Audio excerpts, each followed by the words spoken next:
So yes, ladies and gentlemen, welcome back to yet another exciting live on Health and Wellness Spot, and I am your Dr. Lewis Muchile Obunde.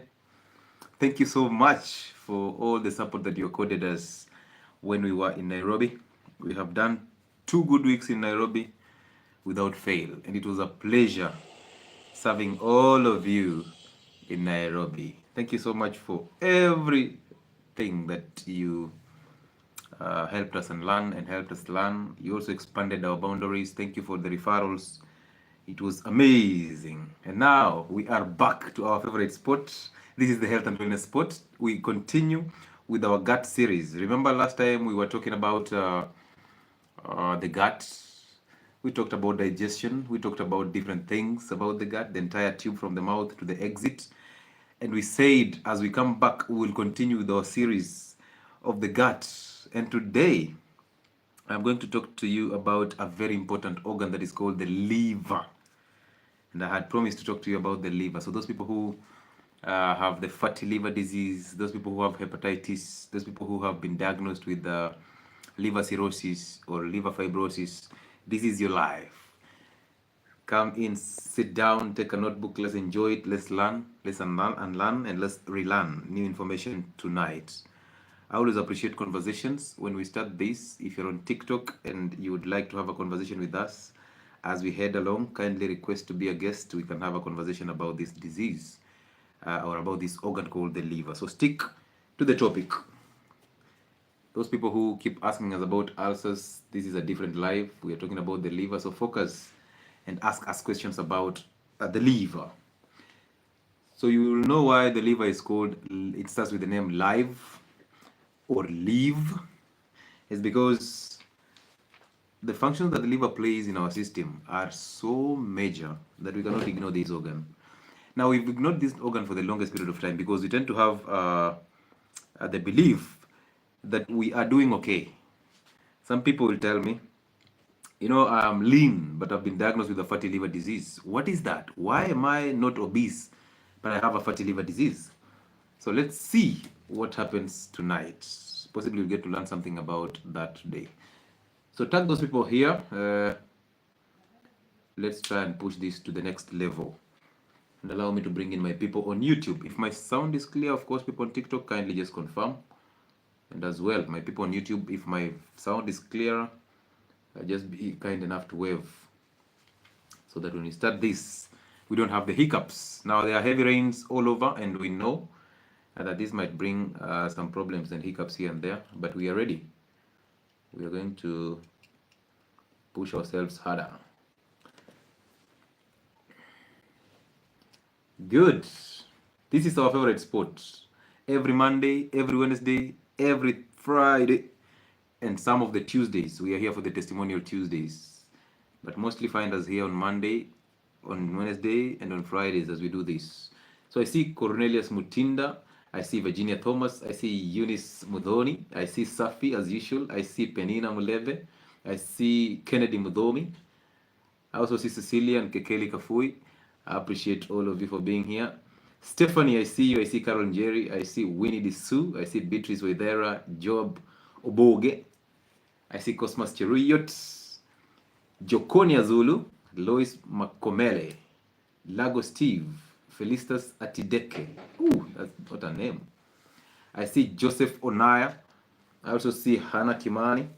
I see Angela Mudhoni is in the building. I see Beatrice Wedera. I see Boaz. I also see Sarah Natongo. Sarah Natongo. We had mispronouncing that name. I see Vinny Amaheno. I see Golden Car Parking. And I see Wanapay Kape. Pixel Craze. All of you are welcome on board. Now, this is a live that is very interesting. It's going to talk about the liver. Why is it called the liver? Why do we have live being the first 4 letters of the liver? I posted something about on my socials today that the reason why it's called live is because of the function that it plays in our systems. A lot of them, and sometimes we tend to ignore this organ. A lot, of course, most of the times we ignore it. And I think all of the times. Just the same way we ignore our nose, we wake up with a common cold. That's the only time we realize we've been having a nose all along anyway. I also see Shanice Waomido, Duncan Obuya, Ravel Mbuki, Edith Koech, Anne Mwangi, Beta Highlights, and the Disability Explorer podcast. Ooh, all of you are here, my friends. This is exciting. And of course, let's make sure that we close up the gate so that people who are stubborn cannot get to us. Let's also try to pay the bills here.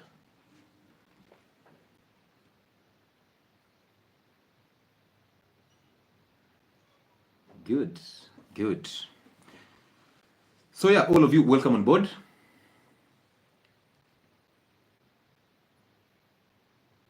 What's up? I believe my sound is clear. Wilfred Owele. Thank you. So yeah, my voice and my sound is clearer, so we can start this on a high note. Now, one of the organs that plays a very important role in digestion is this organ called the liver, and it's actually on the right upper quadrant. You see, when you divide, let me not even take you into the science of this. When you just touch below your ribs, when you try to push below your ribs, there is a soft, like a soft tissue there, an organ that is soft there. That is your liver, basically. And when that liver is deformed, when you try to press at this point on your just below your right rib, you will feel a lot of pain and that tenderness. That is an indicator that that organ is having a lot of problems. So again, when I see somebody with a pot belly that looks watery, when you push it this side, it plays like a wave. It's another sign of a fatty liver. When I see somebody with a distended abdomen, I see somebody with very dry eyes, I see somebody complaining about hormonal imbalance, I see somebody with those spider veins, the veins that look blue, and mostly those women who have bleached their skin, most women who are using skin products, or these guys who are very light. When you have a very light skin, I can easily see those spider, like a cobweb, like network of blood vessels, the veins. I see a fatty liver in you. I see a problem with the liver. And then I ask, what is this fatty liver? Because when you just say a fatty liver, everybody is wondering, what is a fatty liver? Now, this is going to explain to you what a fatty liver is. But the last live we did, we talked about the gut from the mouth all the way to the anus in terms of digestion and what happens at every stage of these organs. Today, we are not going to talk about the gut. We have digested our food. We have absorbed it. It has gone into the hepatic portal vein. And now it's being carried from the intestines all the way to the liver. Now I understand this, that everything that goes through your mouth has to go through the liver. Similarly, everything that gets out of your body has to go through the same liver. So the liver is a very important organ because it's actually the second largest organ after the skin in your body. So it determines what is important and what is not important, what is toxic, what is not toxic, what should be retained in the body and what should go outside the body. So we will get to understand that in the liver we have two or three channels of metabolism, the phase 1, phase 2, and phase 3. But we'll talk about phase 1 and phase 2, which basically they either make things active or inactive, depending on how toxic these things are, so that we can either retain them in the body or we ease them and release them from the body through stool or through urine, even through sweat. So the liver is a very important organ because of the different functions that it plays.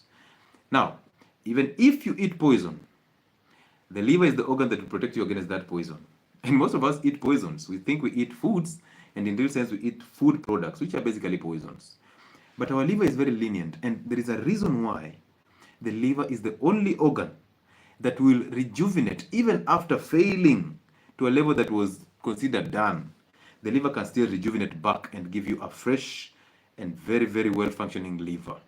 Now, the interesting part about the body is that God designed your body very perfectly to have some form of self-healing.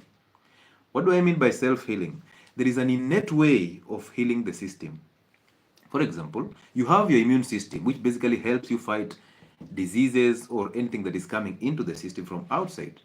But most importantly, you have a system that helps you heal naturally. When you have messed up your system through inflammation, through bad foods, through all these issues that you bring in, even medications, the side effects of drugs, there is an innate way of the body's healing, and it's inborn. It's something that we have from within.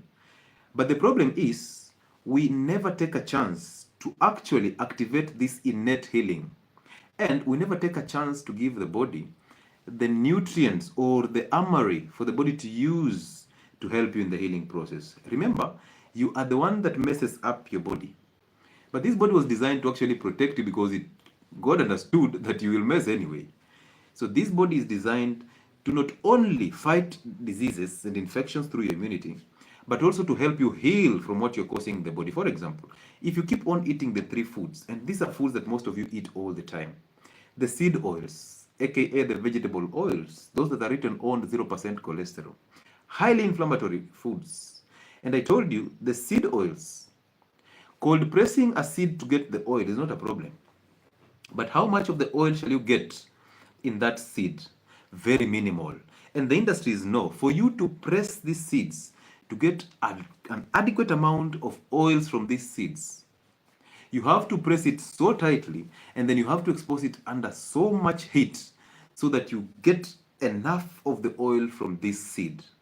This is for the nuts, this is for the seeds, this is for the olives, this is for the legumes. For you to get enough oil from these seeds or these legumes, you need to press it so high and you need to expose it to very high temperatures. That is where the problem begins. Because all vegetable oils are actually unsaturated. When I talk about unsaturation, I mean they have double bonds. When you have a double bond between two carbons, that is unsaturation. But when you have single bond, this is now organic chemistry. When you have a single bond, that is saturation. When it is saturated, it cannot allow anything else in. It cannot allow any other thing to bind on. That carbon is fully loaded with hydrogen. It cannot allow any other bonding. And it's a tough bond. So breaking that bond is very difficult.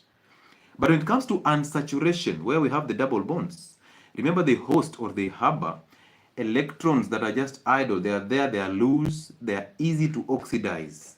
So when you expose these seeds under high temperatures, and then you press them very tightly or very hard to just get to extract all the juice and all the seed, the oil from the seed, you're actually making a big mistake. And this is what is happening to the industrial processing. And then they use chemicals, they use the hexanes, which are neurotoxics. They kill your brain and your spinal cord. For them to get a pure substance from that oil, because it comes out as a gum and comes out with a very bad smell. So for them to get a very clear substance that you see on the supermarket shelves, they have to press it, they have to put it under high temperatures, they have to put hexane in it, to basically degum it, they have to put in chlorine to remove the scent, and now they serve you that thing that has preservatives and there's written on all the vitamins, rich in vitamin E, vegetable oil, 0% cholesterol. And then you start wondering, how possible is it that now this substance is pure and it's supposed to be used for us to cook? And again, when it gets into your kitchen, you have again to heat it. That's the problem. It's already heated, oxidized already, coming out as an oxidized thing, which is full of radicals. And then you put it in your sufaria and again heat it. And then some of you buy those chips on the road. Those, they call it muitu. These have been fried in seed oils that have been reused, and they are so oxidized until by the time you're getting it in your system, you're just taking poison. But guess what? The liver is there to protect you against these poisons. That's the beauty about it. But every time you eat those seed oils, every time you eat that wheat product, the processed and refined wheat, every time there's biscuits, the cakes, the spaghettis, the chapati, the mandazi, every time you eat those things, every time you eat the sugars, and the most important sugar here has to be fructose, the fruit sugar and the honey sugar. And I will talk about fructose. So the more you eat these things, the body will convert them into glucose. Even the fructose will be converted, of course, will be absorbed as fructose, but all the carbohydrates, other carbohydrates, are converted to glucose. Now, when you get this glucose, you get a spike of glucose in your blood. Guess what happens? The body knows that when this glucose is going higher than the normal range, because in your blood you always have a normal range, whether you've eaten glucose or carbohydrates, or you've not eaten any carbohydrates, your blood will always have a stable flow of glucose. So when you're not eating, the liver burns fat to give you glucose. When you're eating, the pancreas gives you insulin to just regulate the blood glucose. So when you're eating, is the pancreas that is regulating your blood sugars. When you're fasting, the liver now starts regulating your blood sugars. But look at it this way. When you get that spike of glucose in your blood, the next thing that happens is the pancreas is informed, hey, there's a danger. We are having high glucose in our system, so please give us insulin. And this insulin is coming in specifically to open up your cells. Now, insulin is like a key. When it gets onto these cells, there are 3 cells that utilize glucose. One cell is the fat cells, but that one is where glucose is stored. But let's go back. When you've taken glucose, carbohydrates, and now you're having a steady flow of glucose in your blood, a spike in glucose, the pancreas gives you insulin, and the insulin comes on these cells, these 3 cells. One is the muscle cells. So why are we taking glucose into the muscle cells? Because we need energy. We are working out, maybe we are walking, we are doing some exercise, some activities. So when you open up that cell, because insulin is the key that opens up these cells. So when you open up that cell, what happens is now glucose flows from blood into these cells. And when it goes into the muscle cells, it is converted, of course, into ATP. And ATP is the energy currency of the cells. Therefore, you're working out, you start getting that energy. That is the muscle cell. Cell number 2 that utilizes glucose is the liver cells. Now, in the liver, we are storing glucose temporarily, so that when we get an attack, maybe this, like you're walking at night and a dog barks, you need energy to run. When there's an emergency, you need energy to run. When your sympathetic nervous system is activated, you need energies to respond. So you need instant glucose. And assuming your muscles have exhausted their glucose, the glucose that is now stored in the liver is actually called glycogen. Basically, you take one glucose molecule plus another glucose, you combine together, you form glycogen. This glycogen is the one that is broken down so fast to give you instant energy for you to run, for you to survive, for you to maybe fight. Okay? So that is where we store glucose, but temporarily for an emergency. The 3rd cell that utilizes glucose is the fat cells. Now, in the fat cells, assuming you have stored, you have muscles that have glucose, but you're not utilizing it because you're zero of activity, you're always on a remote, you always open your fridge and eat all the time, your glucose is always coming in, so the body expects glucose all the time. So what happens is, all this glucose is going to be converted to fats and pumped into the fat cells.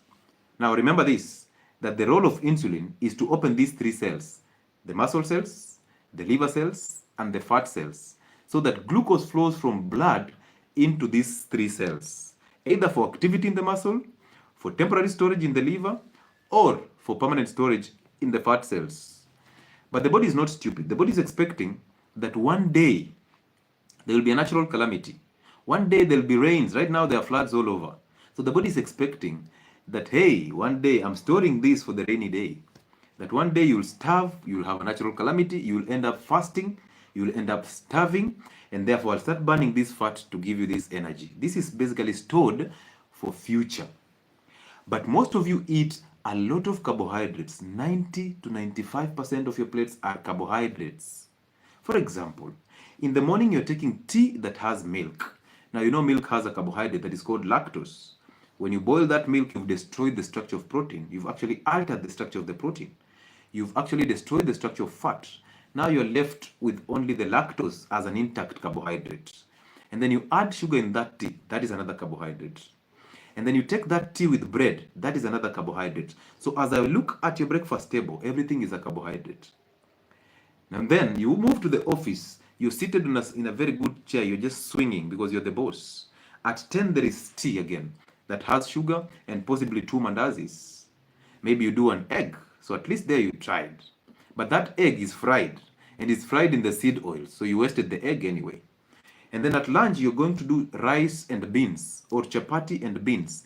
Beans are carbohydrates, rice is carbohydrates. You end up topping up on some vegetables. Let's say the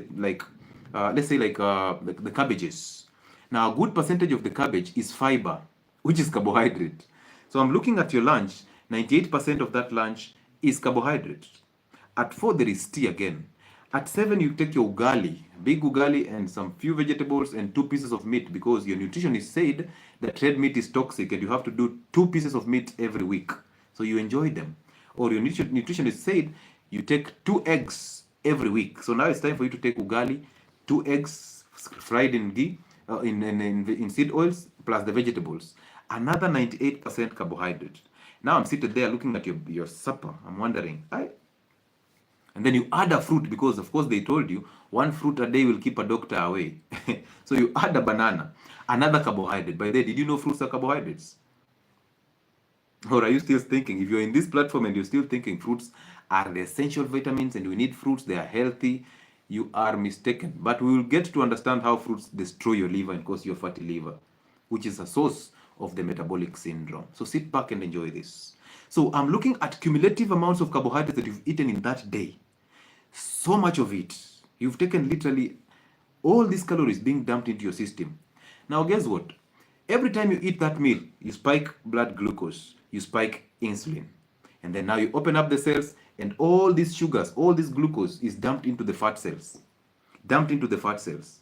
Dumped into the fat cells. All through. Anytime I ask you what you eat, you keep telling me, I eat healthy. You know, Daktari, I don't know why I have this common cold all the time. I don't know why I got asthma. I don't know why this is not in our family. But I don't know why I'm here. I don't know why I'm adding weight. I have been avoiding the saturated fats, the animal fats. I've not been eating meat, the eggs. But I don't know why I'm getting fat. I'm like, tell me how about what you eat. I eat a balanced diet. I'm like, okay, a balanced diet. Tell me how about how do you balance this diet? Because how did you know this is a balanced diet? How do you even dictate to the body balanced diet? Because your body wants the nutrients in the food. It's not even interested in you balancing the diet. How would you even know that this is the body's requirements for today? So who are you to try and actually balance diets for your body? Who are you? Who do you think you are to actually outweigh nature and start balancing diets for the body? How do you know the requirements of this body every single day? It varies from different individuals. But because of the guidelines that we follow, nutritional guidelines, every other time, we end up getting in trouble. And I tell you for free, nutritionists are one of the most important departments and one of the most important professions in healthcare. However, they are among the unhealthiest people in healthcare. Look at that department of nutrition in a hospital, set up in a certain corner, a very small office. But in that office, you will wonder, how did these people fit in this office? This is not to disrespect nutritionists. I understand there are nutritionists who understand the gospel and they are spreading it well. But look at your nutritionist right now. Anybody who has ever come across a very lean nutritionist, all through, every time you walk into a hospital, you get a lean nutritionist, kindly raise your hand. Nutrition department, these are people who have been trained to actually help you remain the way you are. And I would say this with utmost confidence. Why? Because they have slept on the job. Apart from guidelines, most nutritionists do nothing. They're just there to regurgitate the syllabus. Keep on telling people to eat fruits and fruits are healthy. Keep on telling people you eat ugali. People who are diabetic, you can enjoy your ugali as long as it's this size, your fist size. You keep on telling people that you eat rice and beans because that is a balanced diet. And rice is carbohydrates, beans is carbohydrates. You have never taken a chance to do better. Why? Yet you're the backbone of healthcare. Nutritionists are one of the most unhealthiest people in healthcare. That one is for free, I can tell you. They know the information, but they never practice it. Again, the weird part is they know the wrong information and they keep regurgitating it. They keep wondering, how is it possible that these people are not recovering, yet I'm giving them nutrition advice? They even themselves keep wondering, why are they not losing weight even after eating a fruit every day? Now, I ask any nutritionist who is on this board to actually challenge me. I would like some of them to come in and challenge me on this topic. So this is the point. So when I look at cumulatively the amount of carbohydrates that you've taken, and in science, carbohydrates are actually what we call sugars, because they're the ones that are broken down to the three simple sugars. Number one is the milk sugar that is called lactose. Number two is the fruit and honey sugar that is called fructose. And number three is the carbohydrate sugar that is called glucose, that most of you know. Those are the three dangerous sugars. And when I tell you to drop milk, you think I'm joking. So let's go back. So you've taken that carbohydrate, you've absorbed it, you've not utilized it, because the only reason why you need to eat that carbohydrate is because you have a lot of activity and you need to burn it to get energy. You need to burn it to get energy. But we never burn it. We never fast. We never do possibly 2 meals a day. We are eating all the time, and in between we are still snacking. We are never active. We are on a laptops after laptop, we are on phone after phone, we are eating. After eating, we are sleeping. After sleeping, we are doing the same thing. The cycle continues. So when will you ever burn what you're storing? Remember, the fat cells are actually your refrigerators. So you're storing there so that one day you get them off and start using them as energy. But when do you ever burn your fat cells? Given that you don't fast, when do you ever burn that energy? Given that even now we have floods, and naturally we are supposed to be fasting because of the floods, but people are still finding a reason to eat. Kenyans always have a reason to celebrate and eat. So you tell me, now that we are in floods, who has missed their meal? Nobody. Tell people to fast and they start calling you shakahola. So when you're doing that, you're actually telling the liver, hey, keep storing, keep storing. So the liver is actually in storage mode. Your body is in storage mode. Anytime you eat, you store. Anytime you eat, you store. And now 20, 30 years from now, you'll be diagnosed with diabetes. You'll be shocked. How do I have blood sugars? But you've been eating sugars all through. And now the weird part is that menace just continues when your doctor is busy writing that prescription for diabetes drugs. Now I'll repeat this. Dietary conditions are supposed to be handled through dietary solutions. There is no drug that can change what you've been eating. There is no amount of prayer that will change your behavior of eating.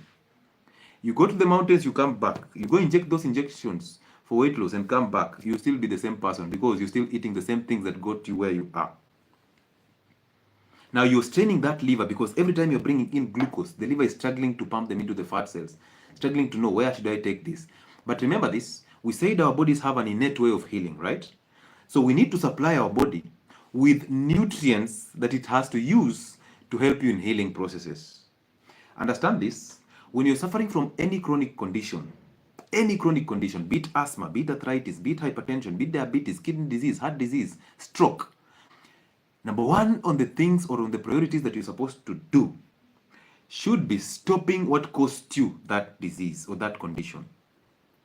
So how many of us have been diagnosed with diabetes, but you still eat wheat products, but you still eat bread in the name of brown bread, but you still drink soda in the name of diet soda, but you still eat the same food, you still even do sugar, when the sugars and the carbohydrates are the ones that brought you where you are? How many of us are still eating the same foods that we actually telling you these are the foods that caused you this problem? How many of you are diabetic but they're still eating ugali, they're still eating rice? How many? And now you're told brown bread is better than white bread. You're told brown is better than white, as if your body knows color. When you eat that brown chapati, it gets into your stomach. It is not brown chapati anymore. It is a starch. Even when it's still in the mouth, it is not brown chapati. It is a starch. It is a carbohydrate. It will be acted upon by the salivary amylases and then into the stomach. When you absorb it from the gut, it will be glucose. You will not absorb brown chapati. You will absorb glucose. So therefore, don't allow them to lie to you that brown is better than white. By the time you're absorbing it, you're not absorbing anything brown. You're absorbing glucose. Your body will respond the same way by giving you insulin so that this glucose is pumped into the cells for either utilization or storage. It's getting interesting. Now, the more you get those spikes of insulin, you are actually tiring the liver, because number one role of insulin is to stop the liver from getting any other source of energy, from burning fat, from breaking down protein to give you energy. Because now you're bringing in energy, the liver only struggles to convert this glucose into fats and send it into the fat cells. That is for the glucose. Now to the fruits and to the honey, which is called the fructose. The fruit sugar lies to doctors and nutritionists that it doesn't cause a spike in insulin. That is true. This is the reason why they think this is a healthy one. And fructose is present in that soda, in that energy drink, in that processed food. It's actually labeled high corn fructose syrup. In that tomato paste that you're using thinking that it has tomatoes, it has none. It is fructose.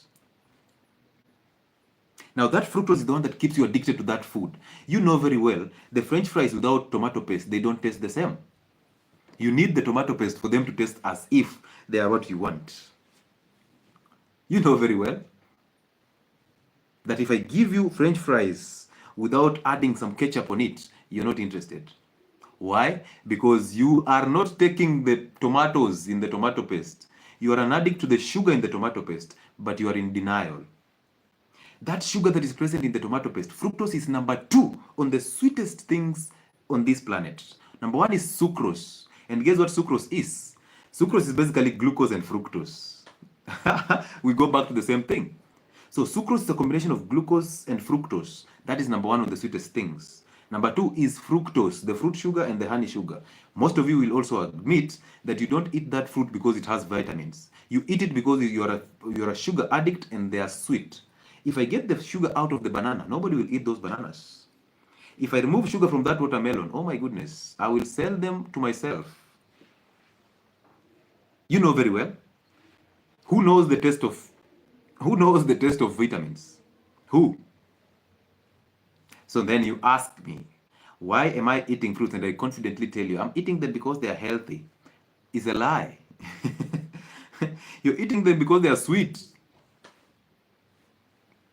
Okay? When I tell you to eat the lemon peels, you're telling me they are bitter.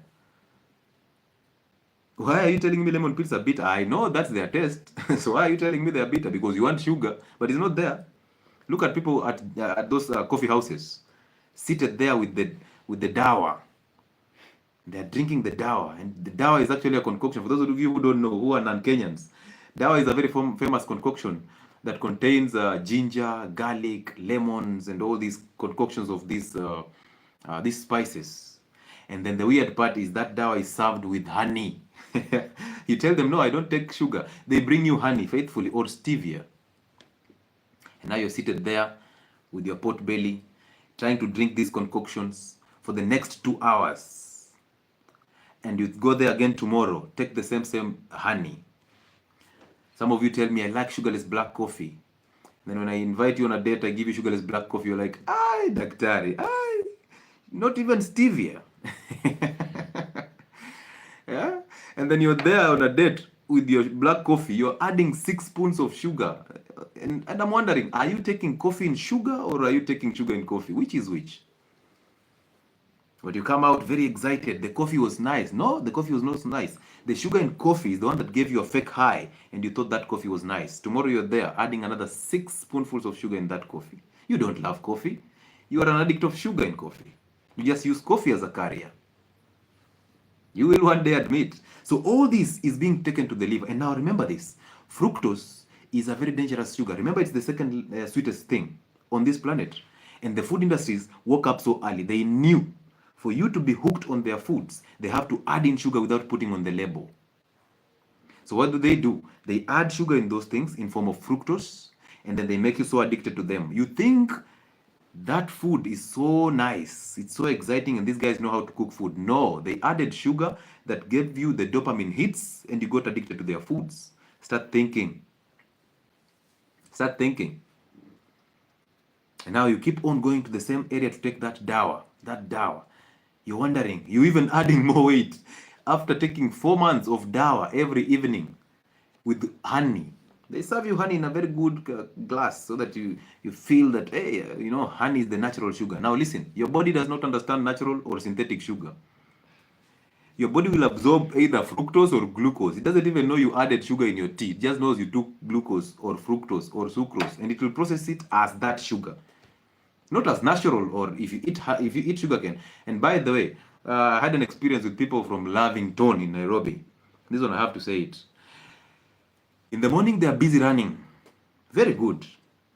But there's a joint, and I know if you've passed through those areas of Lavington, you know there's a joint where there's one gentleman with several carts, mikokoteni, full of sugarcane, and he's busy making sugarcane juice. And after you've ran your race, now it's time for you to just rejuvenate and relax. You go into this gentleman and he serves you this sugarcane juice. Nowadays they add in ginger so that it looks organic. Now you take your sugarcane juice straight from Kisii. Sugarcane straight from Kisii or straight from Mumias in Western. Now you take your sugarcane juice that has been added more honey. And now you're that guy. Imagine I wake up in the morning, I run. After I run, I come and take my sugarcane juice, 1 glass, and I go to work. You did 0 work. Sugarcane juice is rich in fructose. It's rich in fructose. You should see those guys. And they wonder, why have I been running 6 months straight and I've not lost a kg? But you've been feeding it because fructose lies to you. Now, your cells don't know how to utilize fructose. At least, these fat cells, these muscle cells, and these liver cells can store or utilize glucose. But all cells don't know how to utilize fructose. Hello? all cells don't know how to utilize fructose. So fructose, once you absorb it from your gut, what happens is it is carried all the way to the liver. Now you start straining that liver from that moment. So you carry it all the way to the liver. And what are you doing to the liver? This fructose is converted to triglycerides, the fats. Hey, cheers, my people. The only sugar that is only processed by the liver and is converted to triglycerides, these are what we call fats. Now, don't confuse triglycerides with cholesterol. No, that's the mistake. Triglyceride is something different. These are fats that are coming from fruits, from honey, from processed foods, from that sugar cane. So as you think you're eating natural sugar, it ended up in your liver and it was converted to fats. Now at least glucose is pumped into the cells and then utilized, and then excess of it is now converted to fat. So at least that one we can understand. But this one, direct from the gut into the liver, converted to triglycerides, and now the liver pumps it into the system, and now you start having high triglycerides in your blood, and now you start blaming cholesterol. When you go to the hospital and you're told that cholesterol is a problem, the LDL are going up, I always ask you, if LDL are up, give me the ratio between LDL and triglycerides, because if that ratio is up, and then I know you are in trouble. But if LDL is up and HDL is down, that is an indicator of inflammation. Now, the liver makes something in your system. The liver cannot make things that will hurt you. The liver makes cholesterol. The liver makes cholesterol. So even if you struggle to drop cholesterol foods, your liver will still make cholesterol. It will still make cholesterol. But for these fats, you have to get them from the diet. The liver does not make triglycerides. The liver converts fructose to triglycerides. That's a metabolic pathway. And then these fats, the liver does not know how to store fats. Because if they accumulate in the liver, that's what we call a fatty liver disease. Now remember, a fatty liver disease is not a disease as such. It's not defected cells. They are not pathological. These cells are just carrying fat. There's a lot of fat in them. And it's very reversible. So when you're diagnosed with a fatty liver disease, there is always hope. It's not the end of the world. If they put you on medications, they're actually making it worse for you. They are actually making it worse for you. So take a second, let's think. Let's think. So as you eat that fruit, you get to absorb fructose. It's taken to the liver, converted to fats. Those fats start accumulating in the liver slowly, but carefully. Slowly and gradually. And now you end up accumulating a lot of fat in the liver. And now you have a fatty liver. You are diagnosed with a fatty liver disease. Now this is to the people who I call toffees. They're thin from outside, but fat from inside. These are the people who look very lean from outside, but they are still diagnosed with a fatty liver disease. Where am I getting it from? You have your answer now. So therefore, you can be zero in obesity, but with a very fatty liver. Thank you so much for that. You can be zero, you can be very lean and in a very normal BMI. That's why I tell you, BMI is nothing. You can have that liver very fatty, but you look very lean from outside. And then you're just telling me, how did I end up getting a fatty liver when I'm lean? But you've been taking this sugarcane juice every morning after you've ran. But you've been consuming the fruits thinking that they are healthy. So what makes you think fruits are healthy when now you're accumulating fats in the liver? So there are two types of the fatty liver disease. One is the alcoholic. That one is directly linked to the alcohol. Because alcohol will be converted to fats and those fats will accumulate in the liver and that's a problem.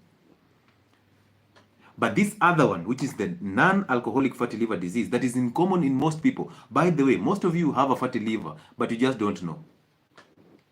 You just don't have an idea. Why? Because if you tell me what you've been eating, of course you'll never miss a fruit on this one. So if you tell me what you've been eating, I'm already thinking, this one has a problem. Why do you have a common flu every other time when you're lean? Why are you always in hospitals with hormonal imbalances? Why are you having painful menstruation when you're that thin? Why? Why are you having infertility when your body looks very lean? Why are men having erectile dysfunction when they are built and they are lean? Why are we having dry eyes? Why are we having very, very bad skin? Why are we having our hairs falling off? Why do we have very low immunity and everybody's on antibiotics every other time? Because your liver is the one that makes the immune cells. The liver is the one that synthesizes All these things that are supposed to help you build your system and rebuild your system, including cholesterol. Somebody's asking me, should we avoid fruits? How long have you been on this live already? Because if you've been on this live when I was explaining how fruits end up giving you a fatty liver, you wouldn't be asking such a question. You wouldn't ask such a question because that's ignorance. Okay, that's ignorance. Fruits were designed to be seasonal. They were designed to have fruit seeds. They were designed to have fiber. I remember when we were growing up, if you ate a mango, you will struggle the whole afternoon to just get the fibers off your teeth. You will struggle. You would eat that mango but struggle with those fibers. But nowadays, you cut a mango and it's so juicy, and then you end up juicing it. You're just taking fructose. Taking fructose all the time. You're wondering why you have all these thyroid issues, and yet you've not fixed the liver. So the liver will fix you if you fix it. But we'll talk about how to fix the liver. So anytime you have a fatty liver disease, I'm asking, what is your breakfast table? Look at the breakfast table that people eat. The cereal that you add in mix. You mix cereal and milk. All carbohydrates. The bread, the cakes, the biscuits. These are the foods that you're eating all the time. All carbohydrates and refined carbohydrates. And then you add sugar in it. Look at that. Now start wondering, where am I getting all these issues from? All that is glucose that is being pumped into the liver. And the liver now decides, where should I take this? If this guy is gentleman works out a lot, let me give to the muscle cells for activity. If this gentleman is the one who just sits down, let me change it into fats and store it in the fat cells. And as you eat those carbohydrates, you end up getting a systemic inflammation because sugar is highly inflammatory. Sugar binds to the red blood cells and makes them very sluggish and very sticky, including your immune system. Your immune cells, the white blood cells. When sugar binds to the white blood cells, they are so sticky and so sluggish. They will not even reach where they're supposed to reach. That's why diabetics have a problem with wounds. When you have a wound, you cannot heal because one, that wound is rich in sugar. And that's a substrate for bacteria growth. Number two, that wound, there is no way there's no way the white blood cells will reach there because they are attached to sugar and they are sluggish. So they are very slow. And again, sugar clogs your arteries. Because when the red blood cells are very sticky and they stick on the blood vessel wall, they start attracting other cells and they form a mass in your blood vessels. When they form that mass, which you call the atherosclerosis or arteriosclerosis, you have limited supply of glucose, limited supply of oxygen and nutrients towards your extremities and all these organs. And guess what is happening? You start having problems. When you get a wound on that leg, the next thing is amputation. And the weird part is when people are having diabetes, when people are having these fatty liver diseases, the first thing they are told is, number one, avoid poultry. Don't eat chicken plus the skin because the skin is rich in cholesterol. The cholesterol is the one that made you have a fatty liver. Lie. You're told to avoid alcohol. Check, that is true. You're told to avoid saturated fats, the animal fats. Lies. Because these animal fats are not even taken to the liver. They're absorbed through the lymphatic system and they're carried all the way to the fat cells. They will not clog your arteries. The ghee, the butter, the tallow, the coconut oil, they cannot clog your arteries. Why? Because they are not absorbed into the blood vessels. They are absorbed into the lymphatic system. So when your doctor is seated there telling you confidently that this cholesterol-rich foods will clog your arteries, ask him, where are fats absorbed in? Or where are fats going after absorption? Just sit back and see how your doctor sat near the window in a biochemistry class. They sat near a window. They still think fats are going to clog your arteries just because when you look at a plate and you're eating the fat, the animal fats, they solidify on the plate. They are thinking this is the same thing that is going to happen in your blood vessels. How much of a layman that doctor can be to think that way? Because in your small intestines, you have the bile. And the work of bile is to break down that fat to make it soluble, to combine it with fat-soluble vitamins, A, D, E, and K, for you to absorb it into the lymphatic system. They are not absorbed into the bloodstream. So then how do they end up clogging arteries when they are not absorbed in the blood vessels? It is annoying to hear some of these things. And now you're told to avoid animal fats, to avoid the chicken skin, to avoid the eggs, but you're still diabetic, but you're still obese, you're not losing weight. Yeah. After you need fat to burn fat. You're told to avoid fats, but you're not losing weight after avoiding the fats. Your cholesterol levels are still misbehaving because now the liver has to compensate. It has to make more cholesterol for different reasons. If you've not seen my video on cholesterol and the side effects of atorvastatin, make an effort to see that video. It is going to explain to you how and why you need cholesterol, why you should drop those drugs for cholesterol, the drugs that lower cholesterol, the atorvastatins, the finofibrates, why you should drop them, because they block the synthesis of cholesterol in the liver. But the liver cannot make something that hurts you. It's actually making that to bring in the fixing aspect, because cholesterol is used to fix inflammation in the system. So when you eat seed oils, when you eat sugar, when you eat wheat products and the processed carbohydrates, the refined things, those products, I call them products because they're not foods. When you eat them, they cause systemic inflammation.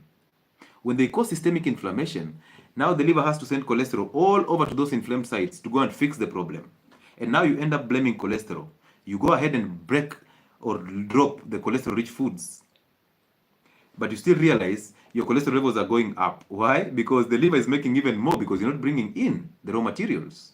So you drop the eggs, you drop the fish, you drop the saturated fats, you drop the red meat, the fatty meats, you eat the lean meats in 2 pieces every week.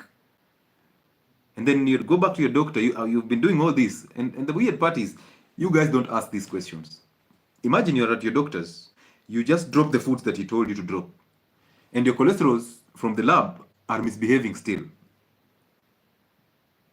Why don't you ask your doctor, hey, Daktari, I thought when I drop these foods, my cholesterol is supposed to go down. Why is it still in the roof?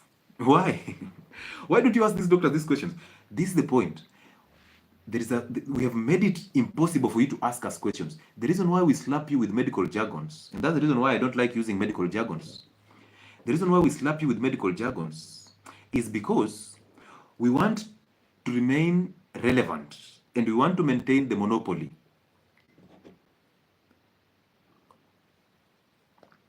When I maintain the monopoly of information, the health information, you are my slave. You are my slave. Anytime I maintain the monopoly of health information, you become my slave. You have a right to know this information. You do have a right to know this information. And just because I went through a medical school does not mean I have been confined. There's a special knowledge that was put on my head. No, there's nothing special. Remember, it's your body that is talking to you. You're just telling me the symptoms of your body. So I'm relying on the symptoms to actually guess what disease you're suffering from. That's why I send you to the lab to confirm my doubts. And in my head, I'm full of guidelines, forgetting that these guidelines are coming from the big pharma. You look up, when you read the diabetes guidelines in Kenya, diabetes and hypertension treatment guidelines in Kenya, they are sponsored by the big pharma. The same company that produce drugs for diabetes, drugs for hypertension, are the same companies that are sponsoring guidelines for diabetes and hypertension in Kenya. I don't know about your country, but I'm talking about Kenya. So you tell me, how do you expect to survive from these conditions? How? How do you expect to survive from diabetes when the company that is sponsoring guidelines for diabetes is actually a company that makes diabetes drugs? How do you expect your nutritionist to tell you what foods are healthy for you when she's following or he's following guidelines that are coming from the food industry? How? They actually want you to continue eating those foods and still come back, because remember, these are just one thing. The media, the food industry, the big pharma, they are in business, just one team. They're just one team. So when you look at that advert on that TV, simply look at it and give yourself 7 months. When you look at on Facebook or Instagram and you see a post from your favorite TV station, be very careful when you want to consume that information. Why? Because they put that information out there to see where the public is. Your comments are very necessary for them. The more the comments, the more the traffic towards their channels, the better for them. They survive in business. And they do that intentionally. They just pull a research somewhere and they put it on Facebook and they say, red meat causes cancer. Experts have said.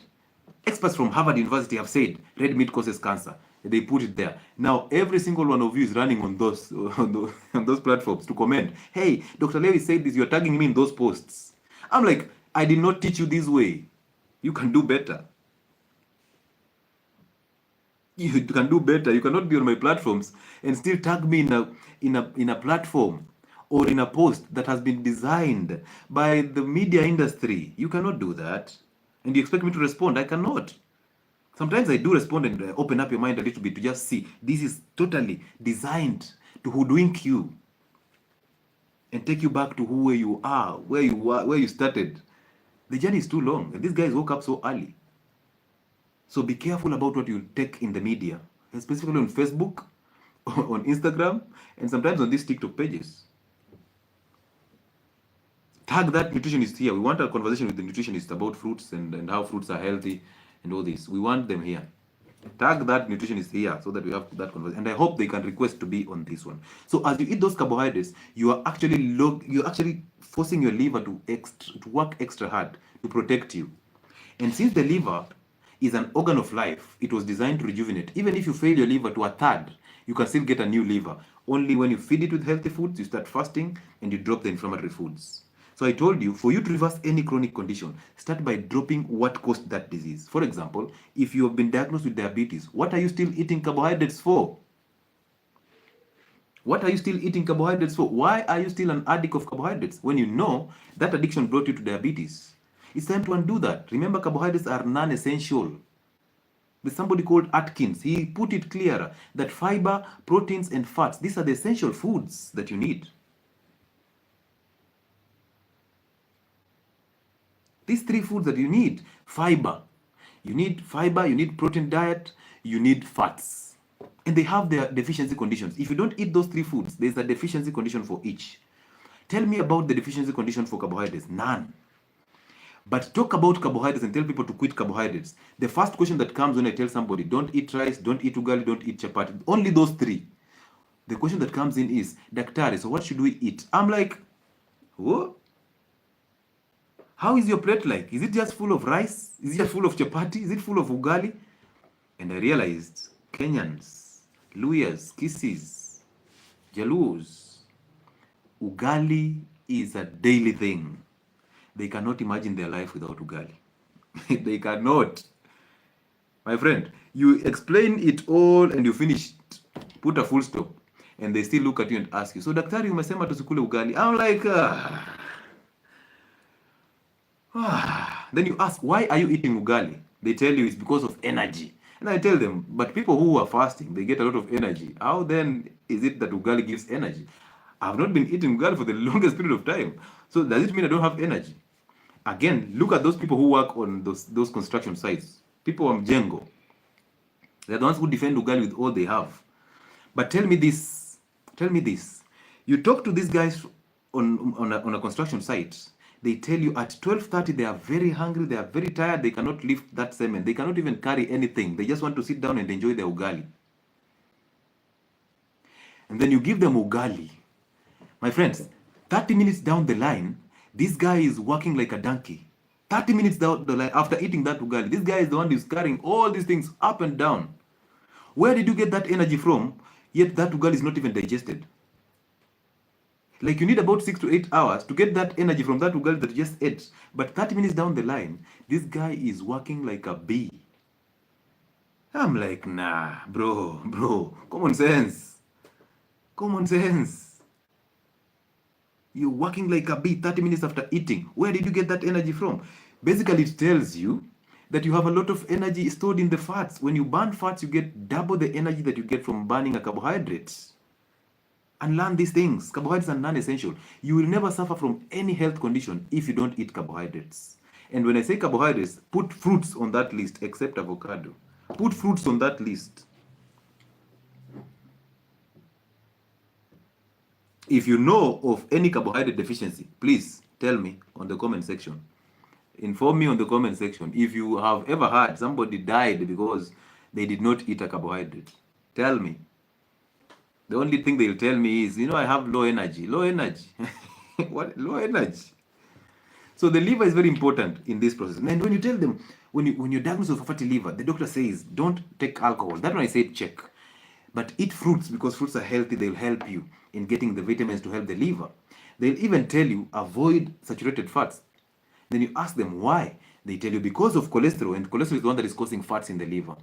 Daktari. Cholesterol causing fats in the liver. Daktari. But the liver makes cholesterol. So if the liver makes cholesterol, then all of us have a fatty liver, like from the time we were born. Because cholesterol is made to go and make the brain cells. 80% of your brain is cholesterol. Your nerves are covered with a myelin sheath. That is cholesterol. Your muscle is made out of cholesterol. Vitamin D comes from cholesterol. It's called cholecalciferol. Your sex hormones, testosterone, estrogen, progesterone, comes from cholesterol. The hormone that controls blood pressure, aldosterone, comes from cholesterol. The hormone that helps you fight stress, it's called cortisol, comes from cholesterol. So, Daktari, are you telling me now the liver makes something that will kill me? Look at them. Just the crickets. So the reason why these channels exist is because we want to empower you to ask the questions that are very necessary. We want to empower you to know that these health conditions are not something special. You can understand them and you can treat them on your own. You don't need me. You need the information.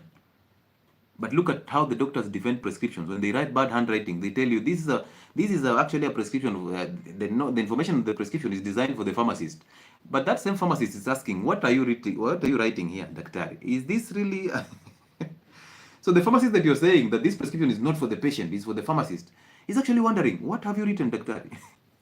So, hey, there is no language for... Please, there's no coded language in a prescription. A prescription has a patient's biodata, has the condition, the diagnosis, has the medication, and then has how to use the instructions on how to use the medication. So how is that not information that patient has to know? You need to know, you require, and you definitely have a right to know. Somebody's asking, how do I stop taking sugar, Jamani? Dropping sugar is not easy. It's an addiction that you have to fight. But salt is very good at killing sugar craving. So start using salt in your drinking water. Start fasting. Because when you deny yourself, your insulin levels go to normal. Remember this, sugar is not the problem. The problem is the insulin that comes after eating the sugar.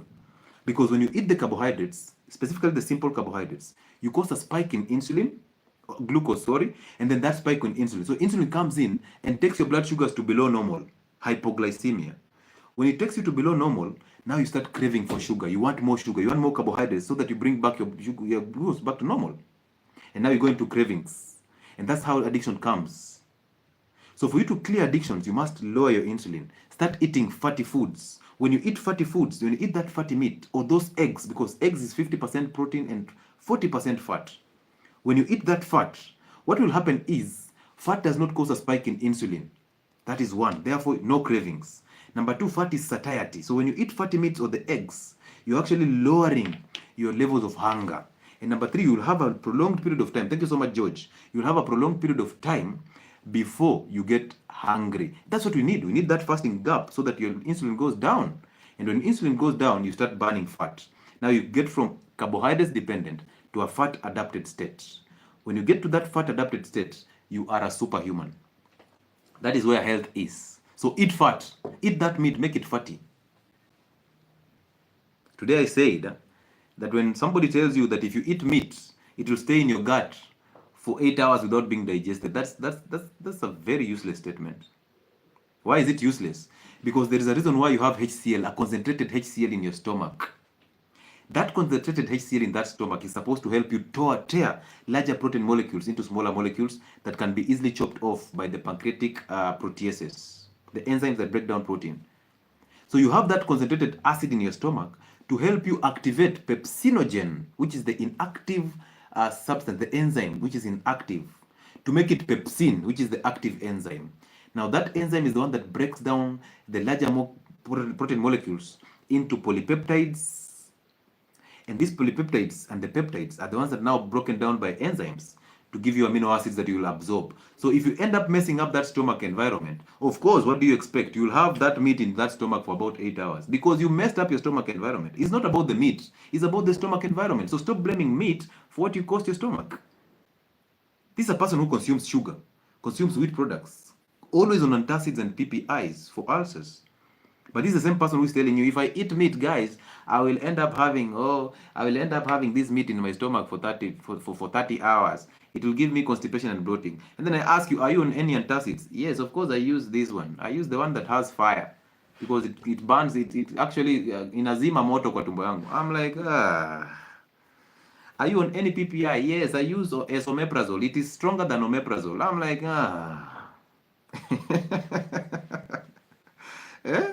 I just finished a kit yesterday. Now, if I eat meat, I'll have problem. I'm like, do you eat wheat? Yes, I love brown chapati because the doctor said brown chapati is better.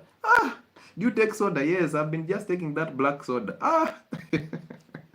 I'm like, so you're now blaming meat, and yet you're eating all these things that are messing up your stomach pitch. Do you take alcohol? Yes, of course, doctor. I have to unwind because I have a very heavy week.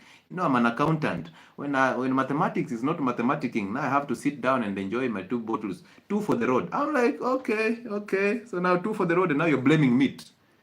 And now you must be crazy, bro. Stop blaming things. Stop blaming meat for what sugar cost you. Masais eat meat all the time. They have never suffered the consequences of meat. At least I've done meat all the time. I've never grown fat because I eat fatty meats. And fat can never make you fat. They will actually make you lean. They will lose you fat because they lower insulin. Once they lower insulin, you start burning fat, okay? Good. So again, they tell you not to take alcohol. They tell you not to take poultry plus the skin because the skin is rich in cholesterol. That will cause you a fatty liver. They tell you to avoid red meat because red meat is a problem to you. They tell you to avoid sugars. So of course, sugars and alcohol, well done. But for the meats and the chicken plus the skin, how now, Daktari? How? How? And then they tell you how to fix it. Let me just make this. Good. TikTok is already warning me. Time up, okay? So yeah, they tell you, for you to fix a fatty liver, avoid alcohol, which is perfect, and then lose weight. Let me tell you something about this weight and the fatty liver. There are people who don't have weight, but they have a fatty liver. Why? Because they've been eating fruits, so they have a fatty. They are fat from inside. Outside, they look very lean. So when they tell you that obesity is the cause of a fatty liver, that's a lie. There's a correlation. There's a correlation. Let me just put it that way. But it's not a causation. So obesity does not cause a fatty liver. But a fatty liver can actually cause you obesity because a fatty liver is the mother of insulin resistance. And insulin resistance is actually a mother to obesity, overweight, weight gain, diabetes, hypertension, and the rest, the metabolic syndrome. So you can be obese without a fatty liver. Yes, that is true. But most people who have a fatty liver are obese. So don't confuse that. Because there are so many people who have a fatty liver without even knowing. And they are very lean. Is cheese good, especially toast cheese? Cheese is good. I don't know what toast cheese is, but cheese is good because it's a saturated fat. Good. Let me just read some comments here before we continue.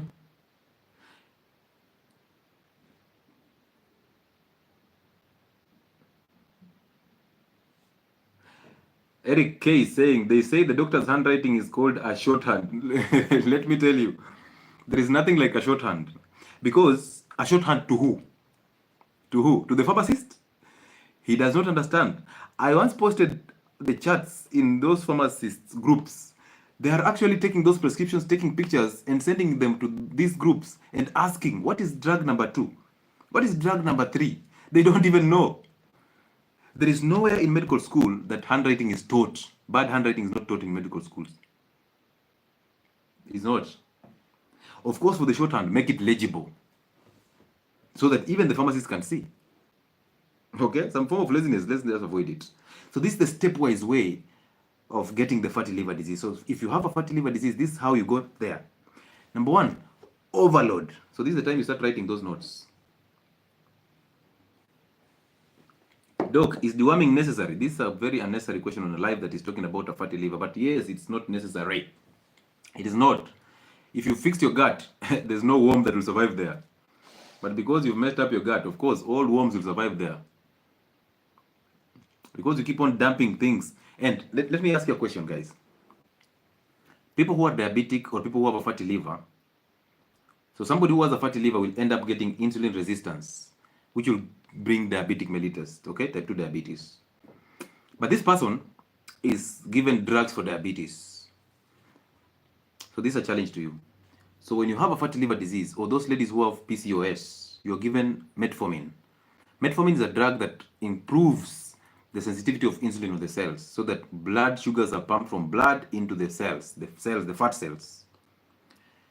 So if you have a fatty liver, and then you end up having diabetes, and I give you drugs for diabetes, do you think you'll ever survive? Do you think you'll ever survive? Because remember this, that drugs for diabetes are treating the symptoms, the high blood sugar. So they are taking the sugars from blood and dumping it into the cells. So if they're dumping these blood sugars into the cells, will you ever survive? Do you now see why people who are diabetic and they are on high doses of anti-diabetic drugs are the same people who end up losing their eyesight? They're the same people who will end up getting amputation, kidney transplant and dialysis. They'll get their eyes going, they'll get their nerves failing. Do you see the relationship? It's because drugs for diabetes do not treat anything. They do not treat the cause. What they do is they help you dump sugar in the cells. Now, if at all you are a person who is thinking, your doctor has told you that diabetes is a problem and that these blood sugars are supposed to be taken out of the system, of the body, to somewhere, but gives you a drug that pumps glucose from blood into the cells. Are we really doing away with the sugars? Are we? Do you now see how drugs for diabetes cannot help you recover? Because they are dumping sugar from blood into the cells. So they are actually helping you to continue eating carbohydrates. Look at insulin. Insulin pumps sugar from blood into the cells, the fat cells, for you to keep on adding weight, you keep on growing fat. So what are you treating? You're just dumping glucose into the fat cells. That is one. Number two, insulin helps you to keep on being an addict of carbohydrates, because when you inject insulin, your blood sugars go down, lower than normal. Guess what is going to happen? Your body will start getting the carbohydrate withdrawal symptoms, so it will send you into cravings to eat more sugar. You take sugar, your blood sugars go up above normal range. When they go up beyond the normal range, let me just do away with this. When your blood sugar goes up below normal range, guess what they tell you? Inject insulin. You inject insulin again, it takes it into low. So it's like you're playing a game with your system. Eat carbohydrates, get high glucose. Inject insulin, get low glucose. Eat sugar, get high glucose. And you know of your diabetic relative who has been told that your blood sugars are very low, drink some soda or lick some that glucose in the packet. It's actually not glucose, it's dextrose monohydrate. That packet of glucose that you think is glucose is not glucose. It is dextrose monohydrate. That is not glucose. So they tell you to lick that chemical. You lick it, your blood sugars are super high. Again, now you have to inject insulin. So you're simply playing a game with your system, and that's why you'll never recover from this condition, because you keep dumping sugars from blood into the cells that are already full. For you to become diabetic, these cells are unable to utilize the glucose. They have it, but they cannot utilize it. So if you take a drug, the insulin injection, or most of these drugs for diabetes, they simply dump glucose into the cells. So it's not leaving your body. So they're telling you, we'll keep dumping glucose into the dump site, those cells. So how then, Daktari, am I supposed to recover from diabetes when this glucose is being pumped into my cells? I thought a drug is supposed to clear glucose from my body, from my system generally. So where is it taking this glucose to? In the cells. So how will I recover from diabetes? You will not. Diabetes is managed in the kitchen. A fatty liver is managed in the kitchen. Where? So number one, overload. So how do you get to a fatty liver? Overload. What overload? Alcohol. You drink too much alcohol. I definitely recommend no alcohol at all. There's nothing like too much. You just drink alcohol. So no alcohol. Don't overload that liver, because if you overload it with alcohol, what do you expect? You're overworking the liver. You're overloading it with sugars, with simple carbohydrates, the processed foods. So your liver is always struggling to convert this into energy. So you're overloading the liver. You're overworking it. Alcohol, sugar, and toxins. Where are we getting the toxins from? Medications. Did you know that drugs in Kenya are regulated by a pharmacy and poisons board? Did you know that drugs are regulated by a pharmacy and poisons board? Did you know that? That board that actually starts targeting small chemists. Every time there is a problem, they start targeting small chemists to show you that they are working. They are always there. They hold captive of these small pharmacies, small chemists everywhere to show you that they are working. But they don't catch the big fish. They will produce all these lists of these pharmacies, these chemists that don't have licenses. But they don't talk about the big pharmacies, the ones that are held or are actually, they belong to the politicians. They don't talk about them. There was that governor, the ex-governor of Nairobi. You remember that guy? The pharmacist.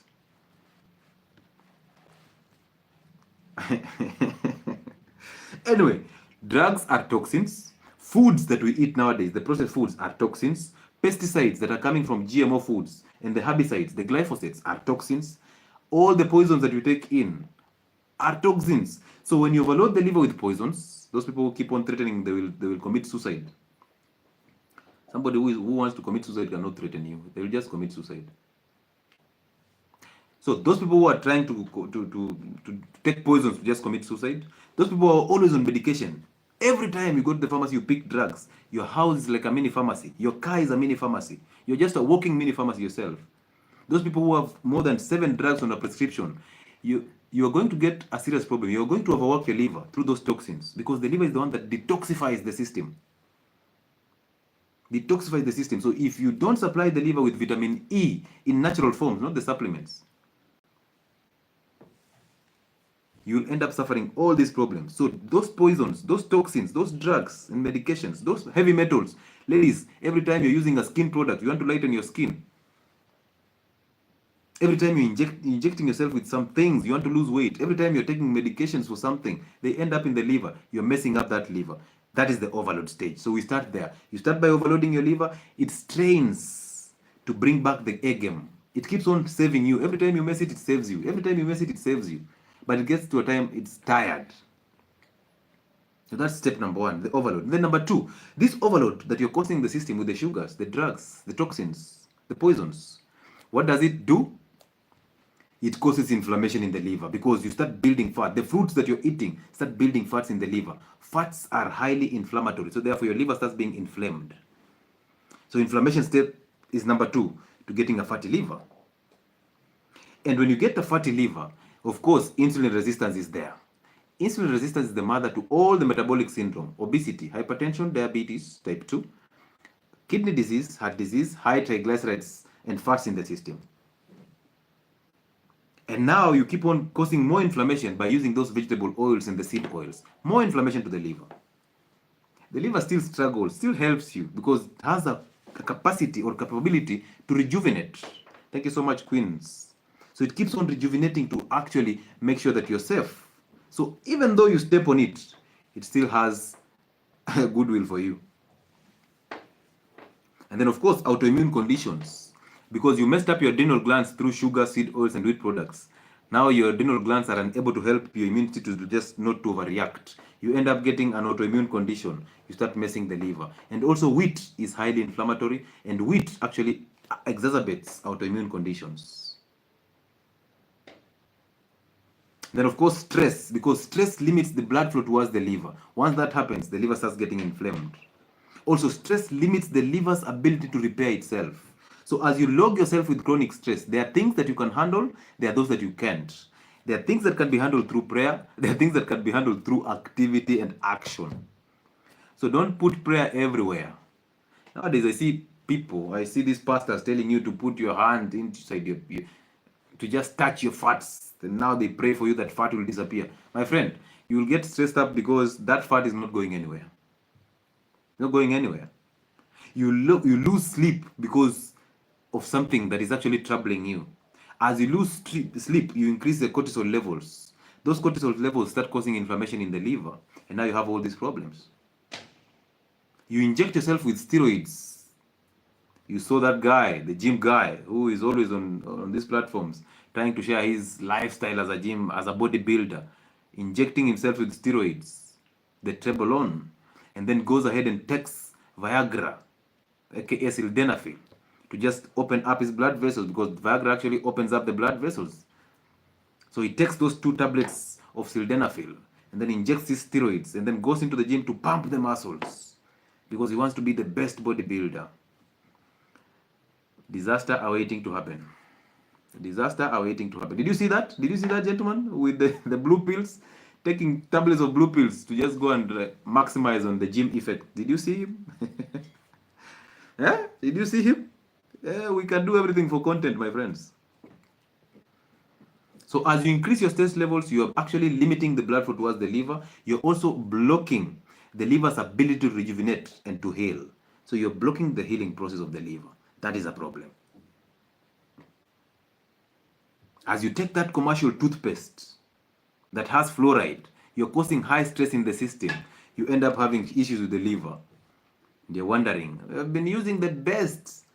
This one is good for sensitivity. I'm like, you're good for sensitivity. You simply use salt, simply use activated charcoal, simply use coconut oil or bicarbonate of soda to brush your teeth.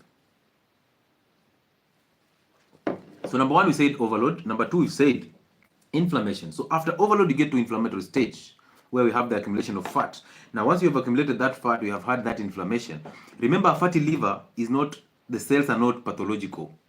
They're just full of fat. But when you start getting to the inflammatory stage, that's when you start getting a problem, because inflammation will end up yielding the scarring, which you call the liver fibrosis, and the cirrhosis, the liver cirrhosis. That is where it starts becoming a serious problem to you. And at that moment in time, you fed yourself so much of bad foods, of bad toxins. Inflammation has been super, and now it's time for you to start reaping the results. This is the time when you start getting those injections and those medications. Now you start considering a liver transplant. And now finally, instead of them, by the way, this is a medical mindset that we need to fix things. We need to fix things. This is a problem. That when you have a fatty liver, we need to treat that liver. Instead of treating the cause, we need to treat the liver. If you have, let's say like an ear problem, we need to treat the ear. Instead of focusing on what caused this problem, always ask the why. Why do I have an ear problem? Why do I have a vision problem? I have two eyes that are having problems of vision, and now you add me two more eyes in form of spectacles. Now I have 4 eyes that I cannot even utilize.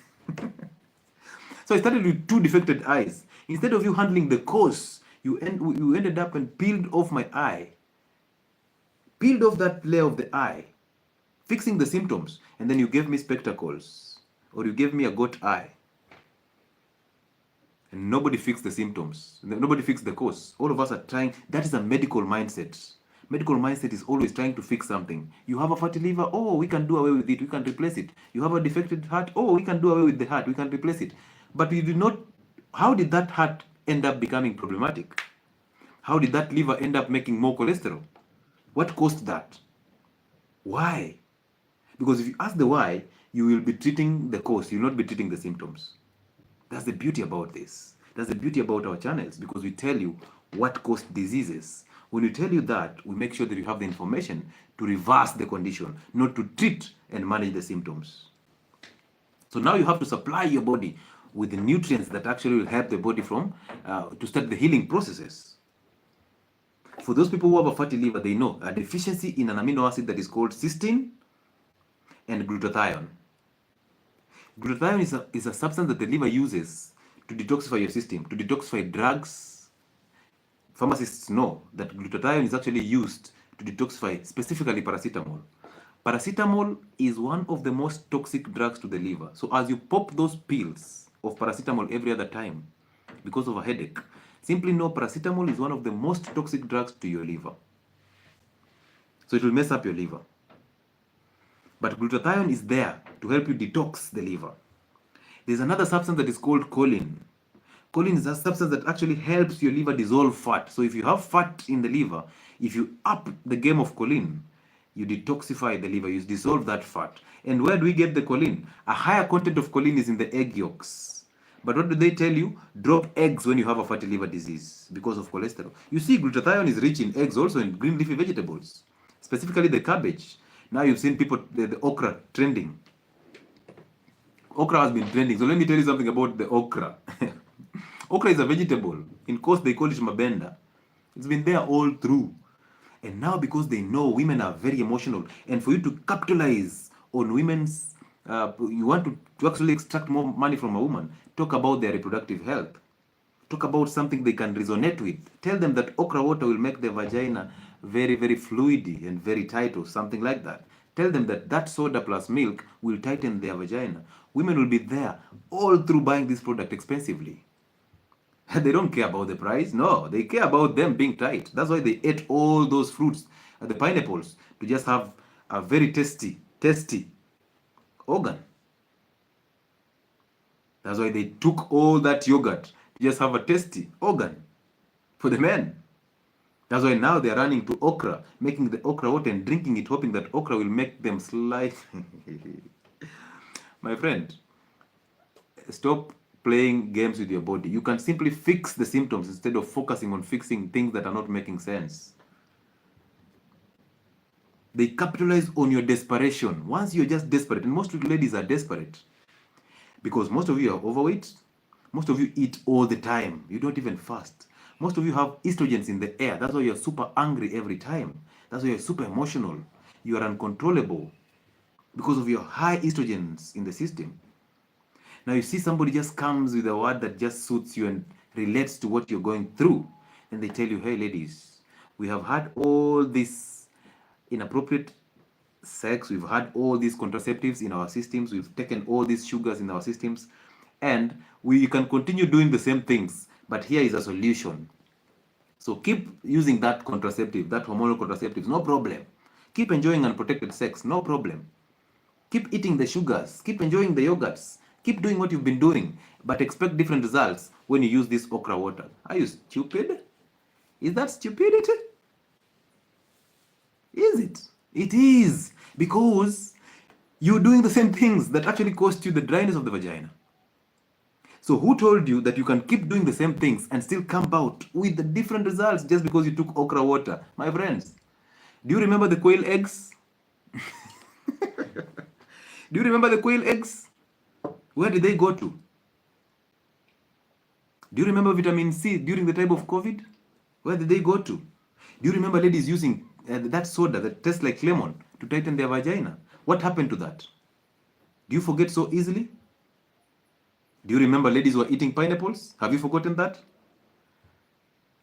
Do you remember the same ladies now went a step further to just consume the tropical mints, to just go and enjoy doing that service to a man? Have you forgotten that? Now they've come with a different one, okra. The okra water. Before we even settle on okra water, we are next. We are taking now milk plus that soda. Now what next? Before we even settle on the milk and soda, there's another thing. And now these companies will actually come out with a product that has all these combinations. It will have that soda, it will have pineapples, it will have yogurt, it will have tropical mints, it will have milk, and it will have the soda and the okra. So all of them will be combined in one product, and this product will be sold to you successfully, my friends. Successfully. It is coming. Trust me, it is coming. They are watching. As you behave desperately, they will capitalize on that desperation. That's why all these organizations are there. They are watching. They give you hormonal contraceptives. You end up having a dry vagina. They bring you yogurt as a solution. Yes, the okra soda is coming. So now we will take okra soda, and this will be bought. Listen, these guys target 20% of the population, and they use that population to control the entire masses. Look at what they did to the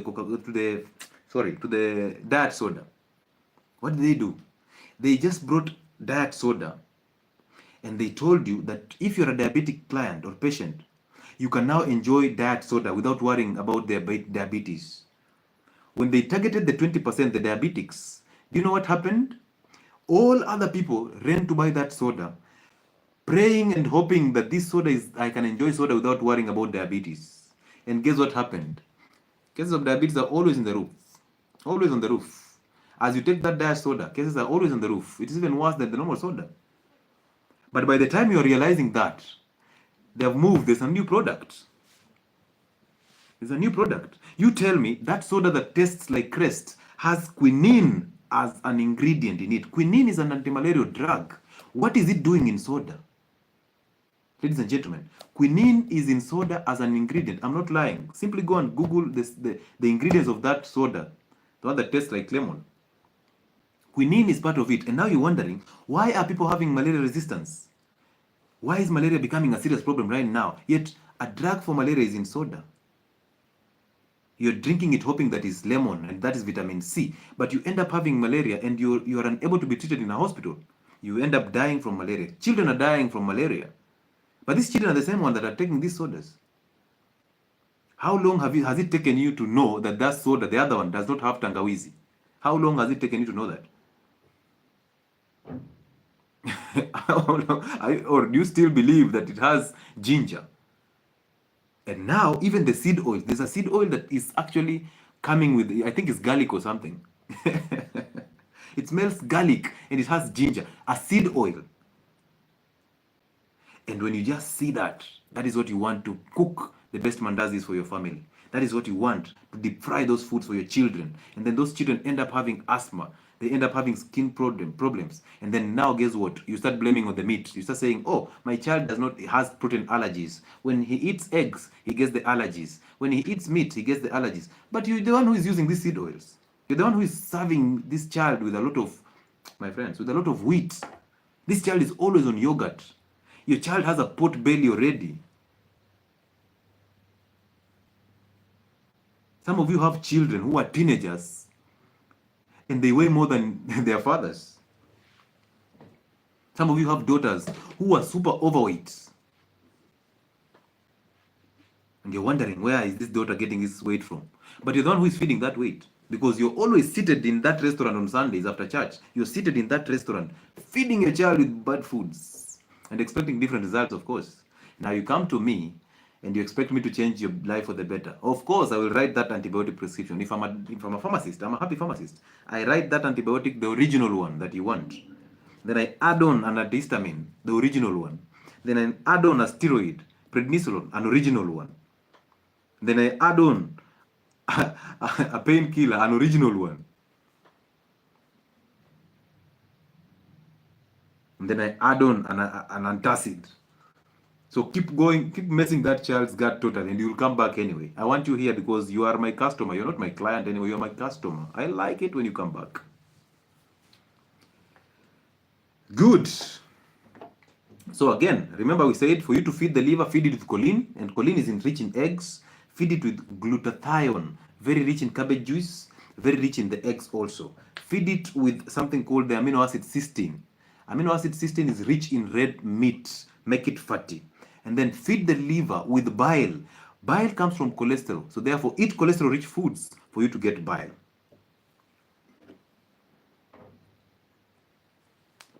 If you have those four things, adequate detox.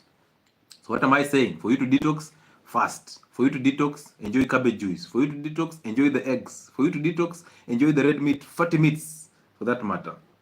And for you to detox, eat saturated fats, the ghee, the tallow, the coconut oil, the butter, the cheese. Enjoy them.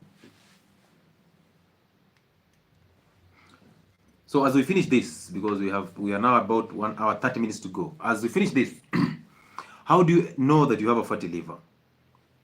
What are you drinking? It's water, bro. It's water. Just, hey, my friend. Hey, what am I drinking? 2 for the road. 2 for the road. What is cabbage juice? Simply blend cabbage plus coconut flesh plus bell peppers plus carrots. That is cabbage juice. Enjoy it. Yes, red meat in plenty. Make it fatty meat. I was asked to buy that mint years ago. How weak I was. This is a man who was actually asked by a lady to buy the tropical mints, so that when you go to visit her, you're coming with the tropical mints. She enjoys the tropical mints while she does that job on you. And you're like, heavens, heavens, I'm enjoying this side of heaven. Hey, brother, it's not easy out there. You made my day, bro. You made my night. Anyway, let's continue. So how do you know you have a fatty liver? Number one, when I see a pot belly, I'm thinking, hey, fatty liver here. Pot belly, that is ascites. That pot belly that that swings like it has, it's like has water. Swings. Like, this one is a problem. So when I see your man with that pot belly, when I see that those ladies with that pot belly that they call baby fat, I'm thinking, don't you think it's time for you to start fixing the liver? When I see hormonal imbalances, I see you lacking sleep. I see you getting that painful menstruation. I see you getting those irregular periods, ladies. Start thinking, hey, I see you with thyroid issues. I'm thinking, hey, the liver is a problem. Number two, when I see you behaving like a mad person with the symptoms of psychosis, that tells me your liver is unable to break down ammonia. Now, ammonia builds up in your blood and gives you something that we call hepatic encephalopathy. These are basically symptoms of craziness, psychotic symptoms, as a result of a failing liver.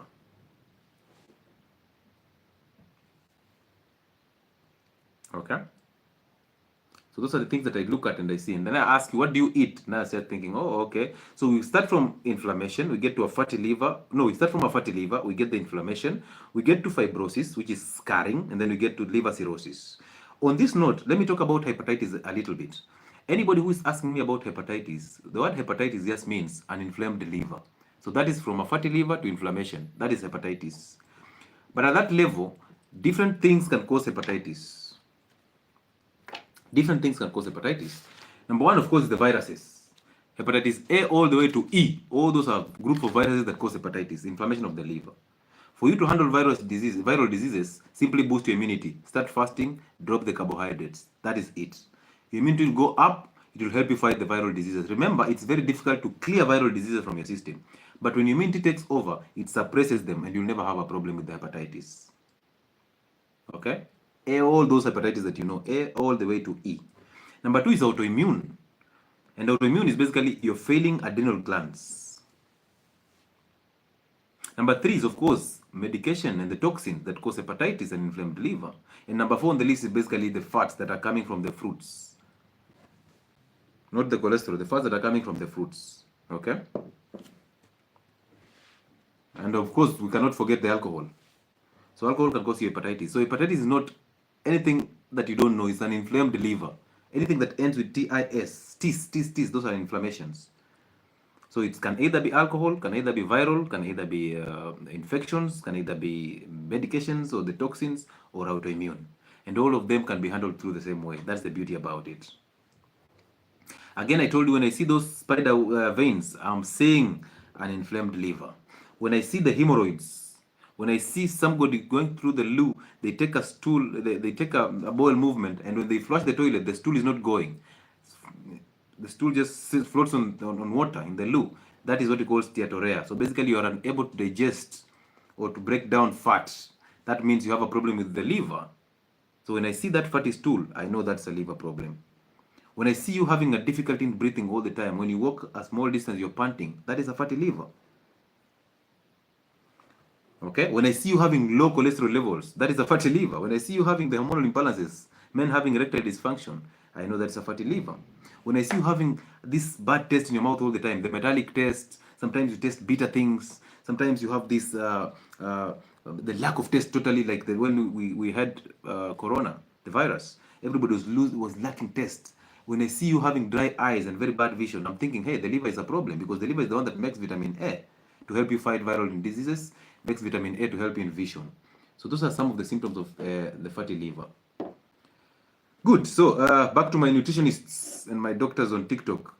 If you can take a request and we have a conversation, maybe 2 people, and then we call it a night. 2 people and then we call it a night. Let me see here. Let me just, as you request, let me answer some questions here on YouTube.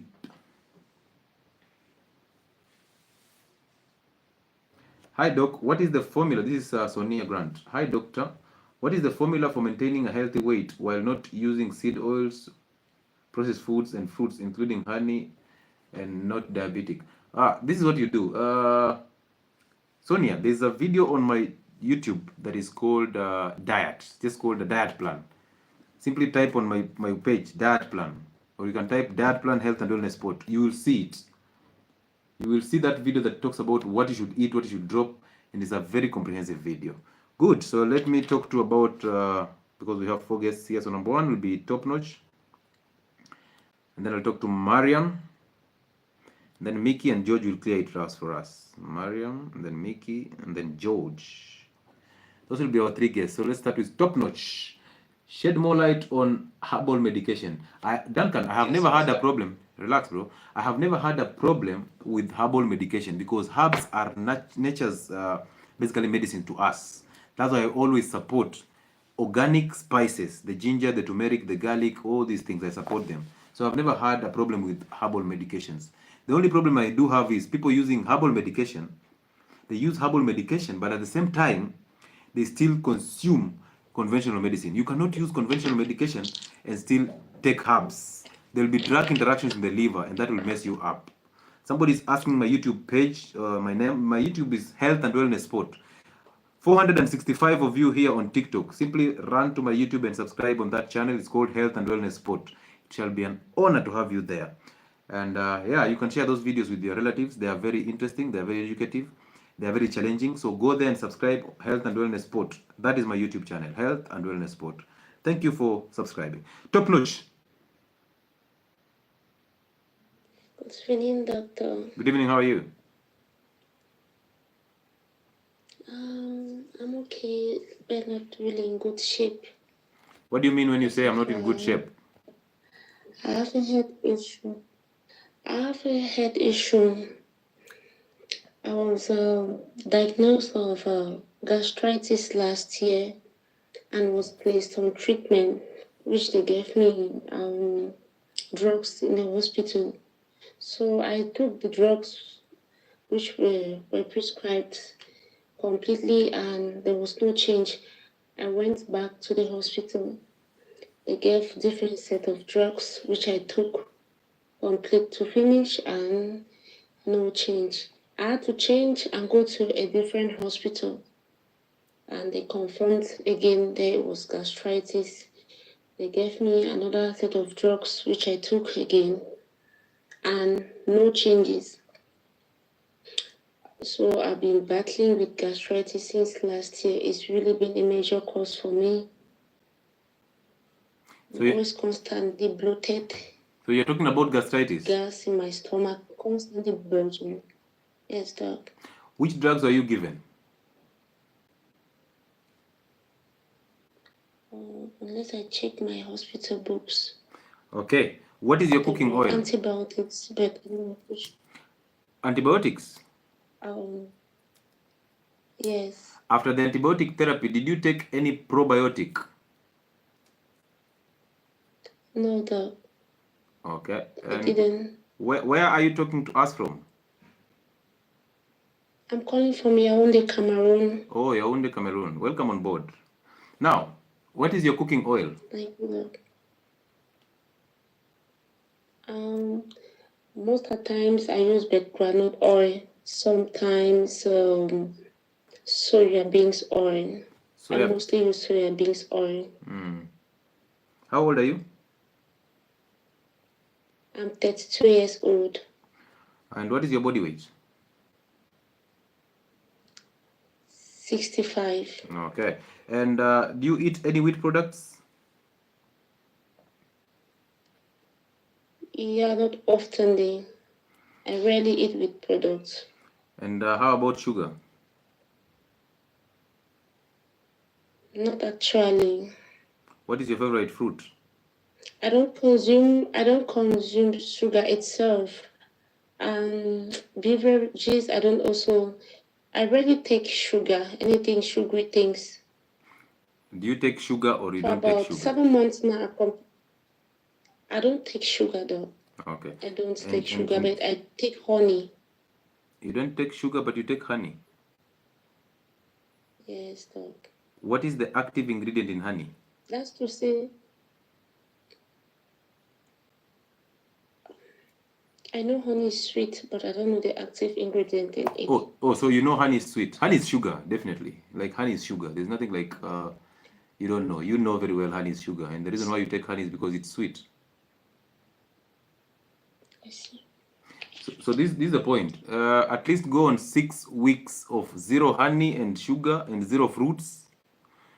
Go on a 6 weeks journey of zero wheat products and any processed carbohydrate, any processed food.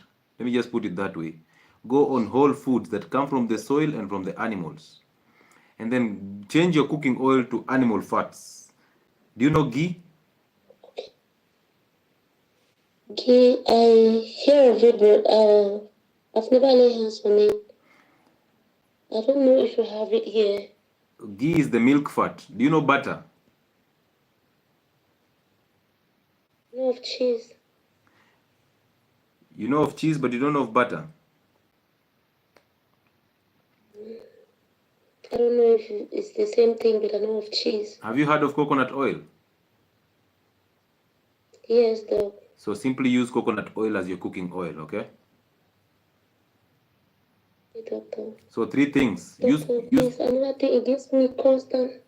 chest pain. I'm always having constant chest pain on a daily basis last year. Now, chest pain is a symptom. We cannot treat a symptom.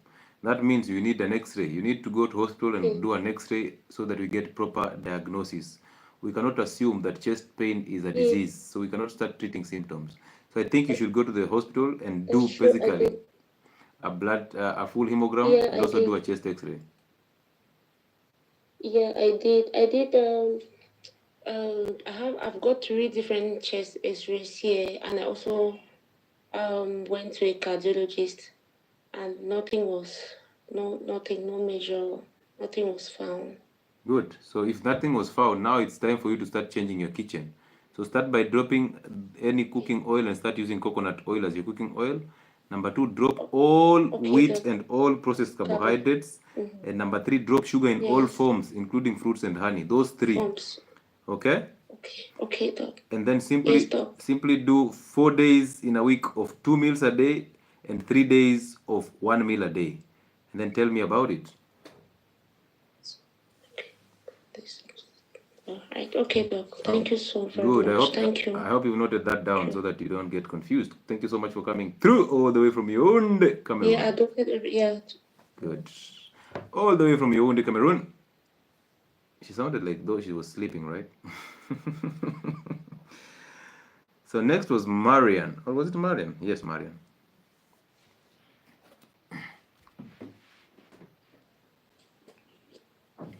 Hello, doctor. Hello, Marian. How are you? Have you been doing well? Yeah. My name is Mariam, and I am a nutritionist, a gut consultant. You are a nutritionist. Actually, I'm a physiotherapist. Then God put me to this way, and then I become a nutritionist for some reason. But alhamdulillah, I'm good at it. Wait, Mariam. Wait. I'm confused. Are you a nutritionist or a physiotherapist? Or No, both? actually, I'm a physiotherapist from Germany. Oh, you're a physiotherapist from Germany?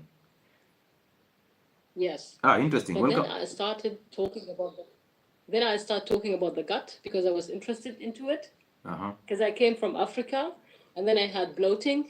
Then I started reading about it, and then I started giving advice to my Somali community, to my people. Okay.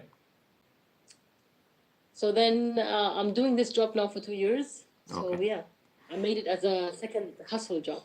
But you realize the most. Are you come from Somali or you come from Kenya? No, Germany, Oh. Somali, German, Somali. But your origin is in Somali. Exactly, yes. Did you realize that most Somalis use sugar in everything, including rice? They add sugar. Unfortunately, yes. And I also realized that Somalis eat rice that has been added sugar. They eat it in spaghetti and then they add a banana in it. What is going on? Yeah. I don't know. I was born with it. I don't know. But I don't eat it. And what did you say? I preach it to my Somali people. Why not to all people? Because health is not selective. Because I know it's not. But people, a good nutritionist is not founded in Somali community. Okay. So maybe I am my Somali people. They always said I'm the genuine one. Okay. Who can explain well. I think Somali people also believe in their own. So I think you can be one person who can change the lives of Somali people for the better.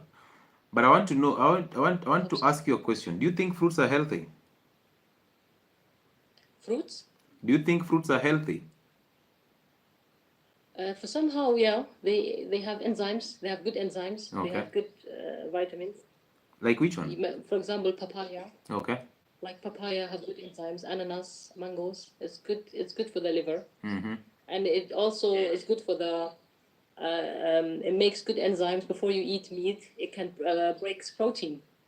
Okay, and now since you are a nutritionist and you advocate. But it's not for everyone. Because if people have gut issues, they should be careful with fruits. Only good gut can how can I say it in English? Only good gut can handle fruits. Not every gut. What do you mean when you say good gut? Good gut, I mean a good gut with good pancreas working and liver working and gallbladder and good strong stomach acid. But if you have a good gut, as you put it, you know fruits can actually cause a fatty liver, and you've mentioned the liver as one of the components of a good gut. So then, how would fruit be But you healthy? eat only fruits. You only consume fruits when you have a lot of protein. Do you understand? What A will lot be? of people, they don't eat protein, a lot of protein. The most of the people, they only eat starchy food and a lot of fruits. This is not good. Do you understand? This is not balanced meal. But do you know that cholesterol is 80% is glucose and 20% is fat? So we cannot say that. Wait a minute. You said cholesterol is fruits are bad. 80% glucose and 20% fat. Yeah. Okay. But in moderation. But unfortunately, a lot of people, they don't eat balanced meal. That's why they have liver issue. So let me ask you: do you think our bodies understand moderation, or they just know if you've taken a fruit they'll absorb the fructose?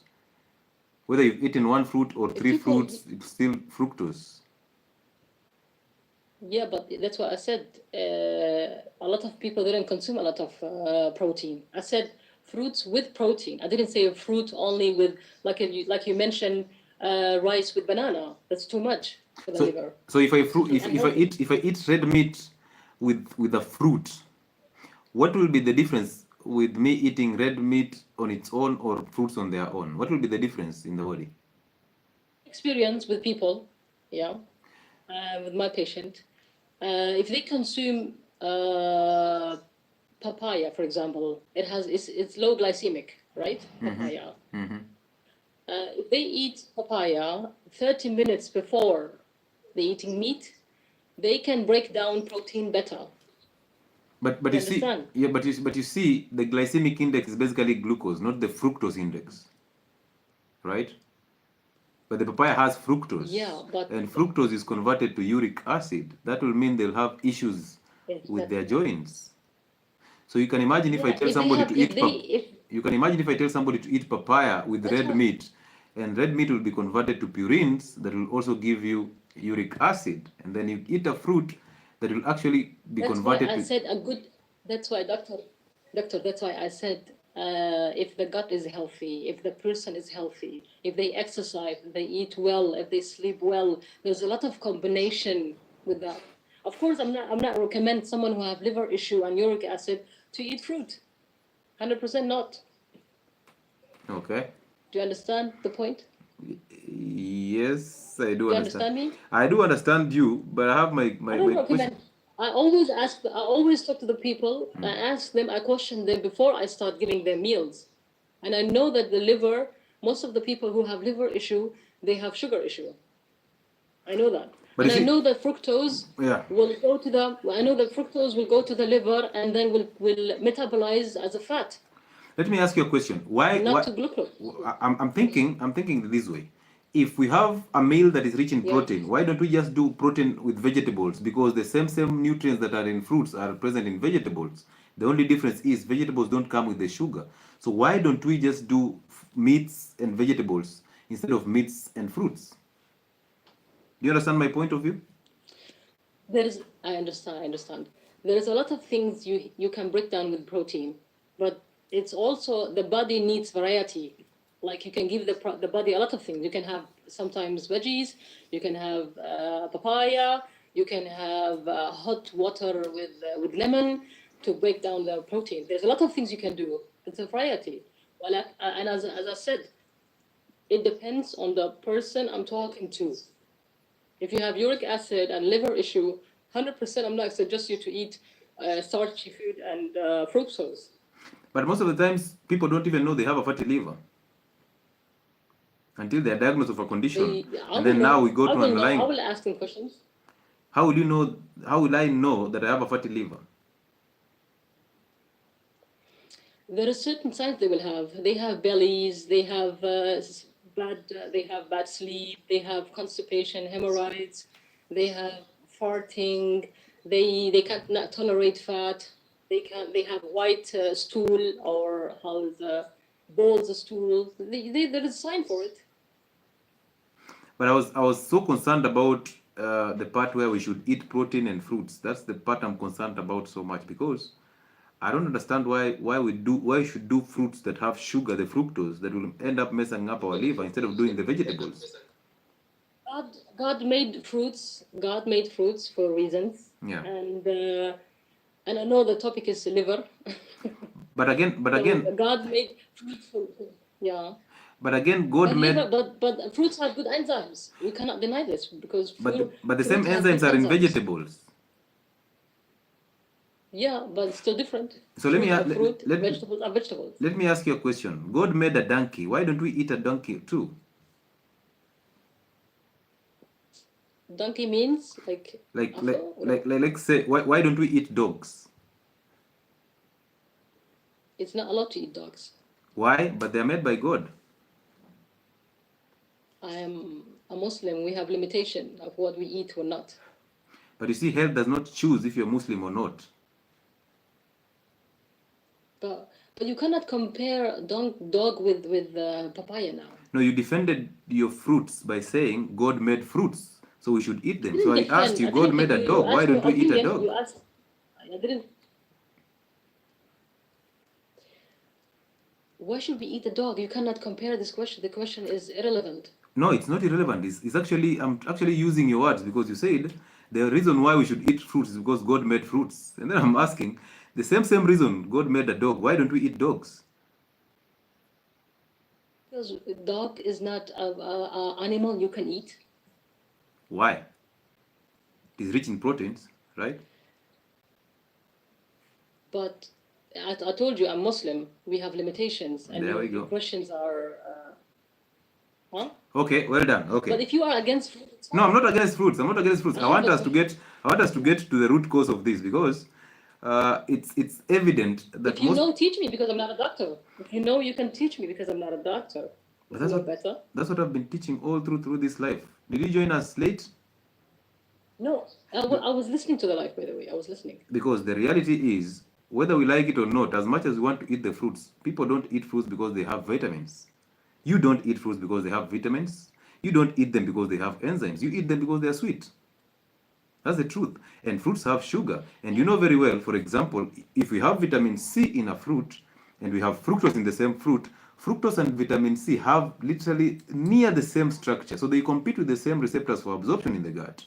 And the body is not stupid. It will not take the vitamin C that doesn't give it a reward. It will take fructose because it gives it a reward of feeling good. So therefore, you'll end up eating a fruit because it's sweet, because of the sugar addiction.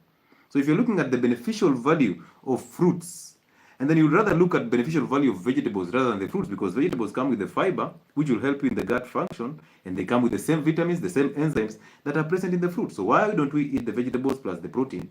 Why would we eat the fruits plus the protein? And also look at it this way. When you absorb that meat, you'll end up getting the purines that can be converted to uric acid, and excess of that uric acid can cause you problems with the joints.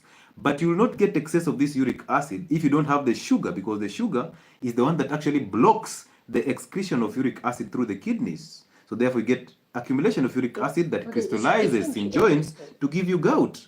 And you are in a good position to explain this because you are a physiotherapist. So the reality is, if I give you fruits, they have sugar, and that sugar, which is fructose, will be converted to uric acid. And again, that sugar will block the excretion of uric acid from the kidneys. Therefore, fruits have a double tragedy in people who have joint issues when you're taking the protein. That's the question that I was asking you. I do suggest everything. But the sugar is not exactly sugar. It's a difference between God-made sugar and human-made sugar.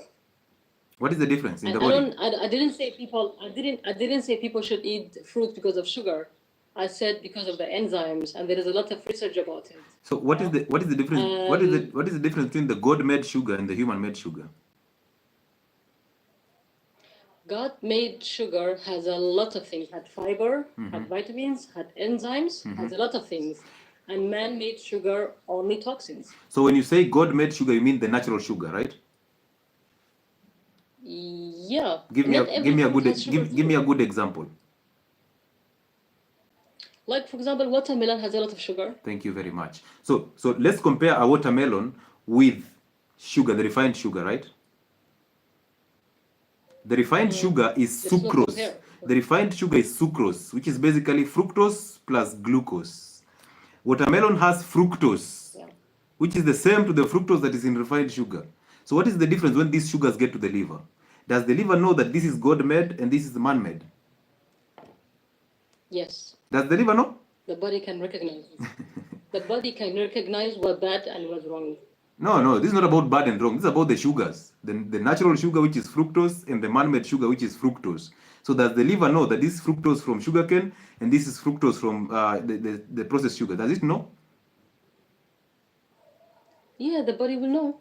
The liver will know. So what you're telling us is... Of course they will. What you're telling us is... metabolize. What you're telling us is that the fructose from sugar is metabolized differently from the fructose in the synthetic sugar.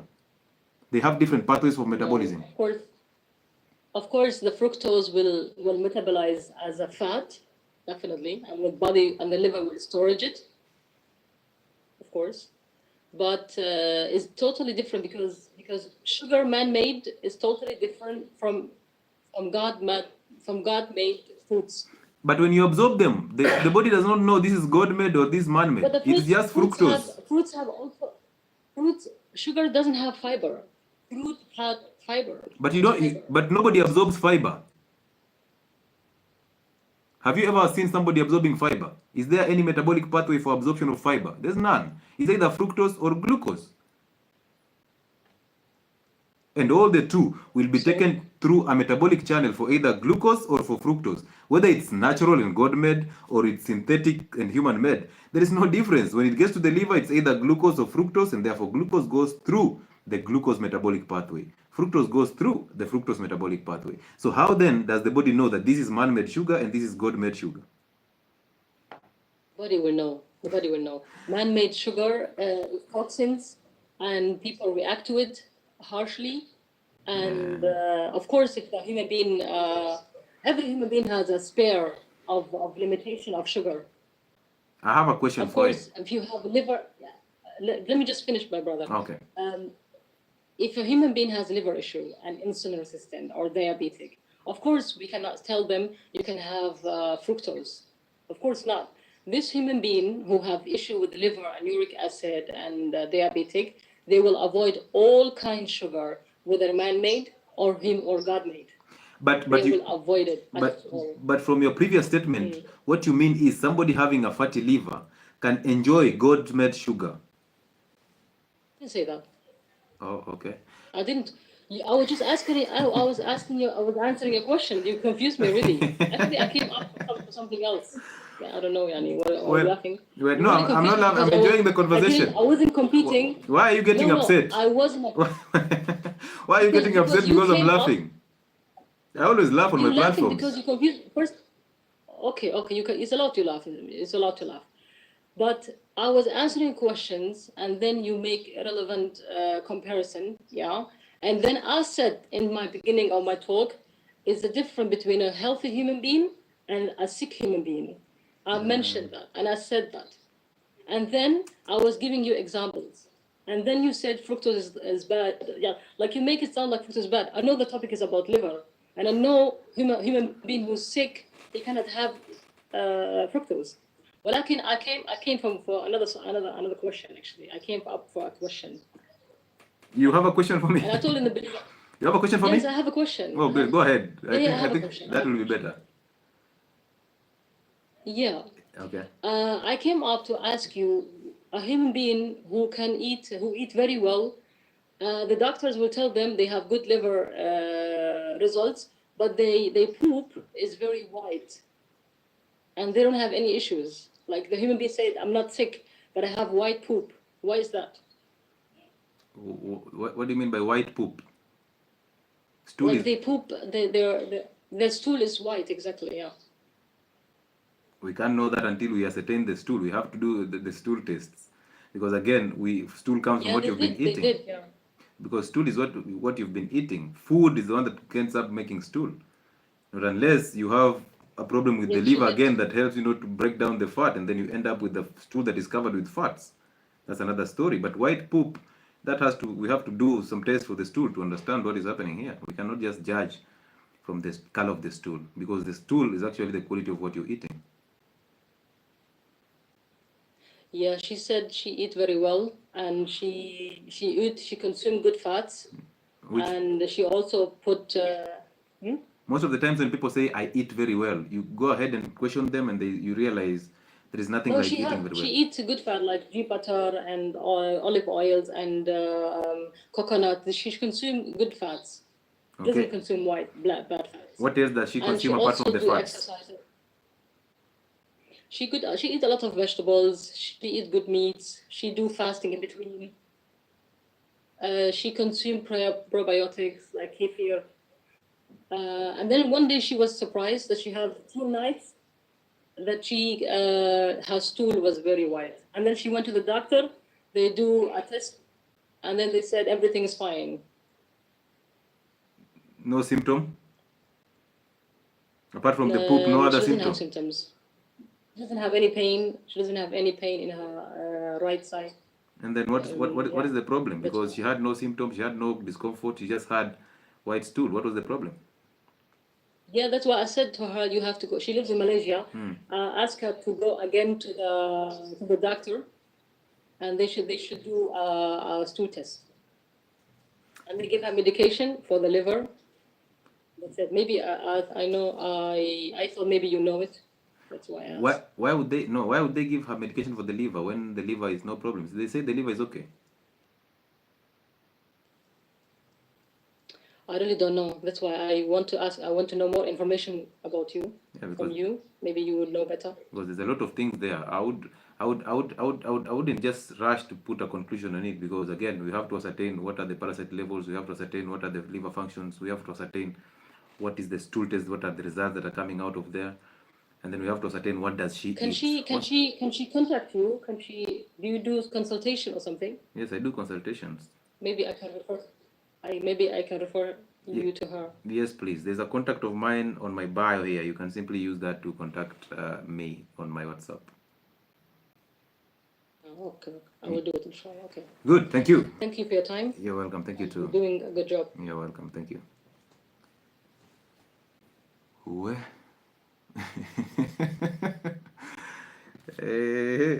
For the first time, I've been told not to laugh for my platform. But anyway, that was a good conversation. Thank you so much for coming through.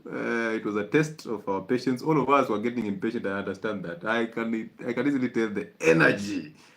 Okay, but hey, my friends, you eat fruits and the meats.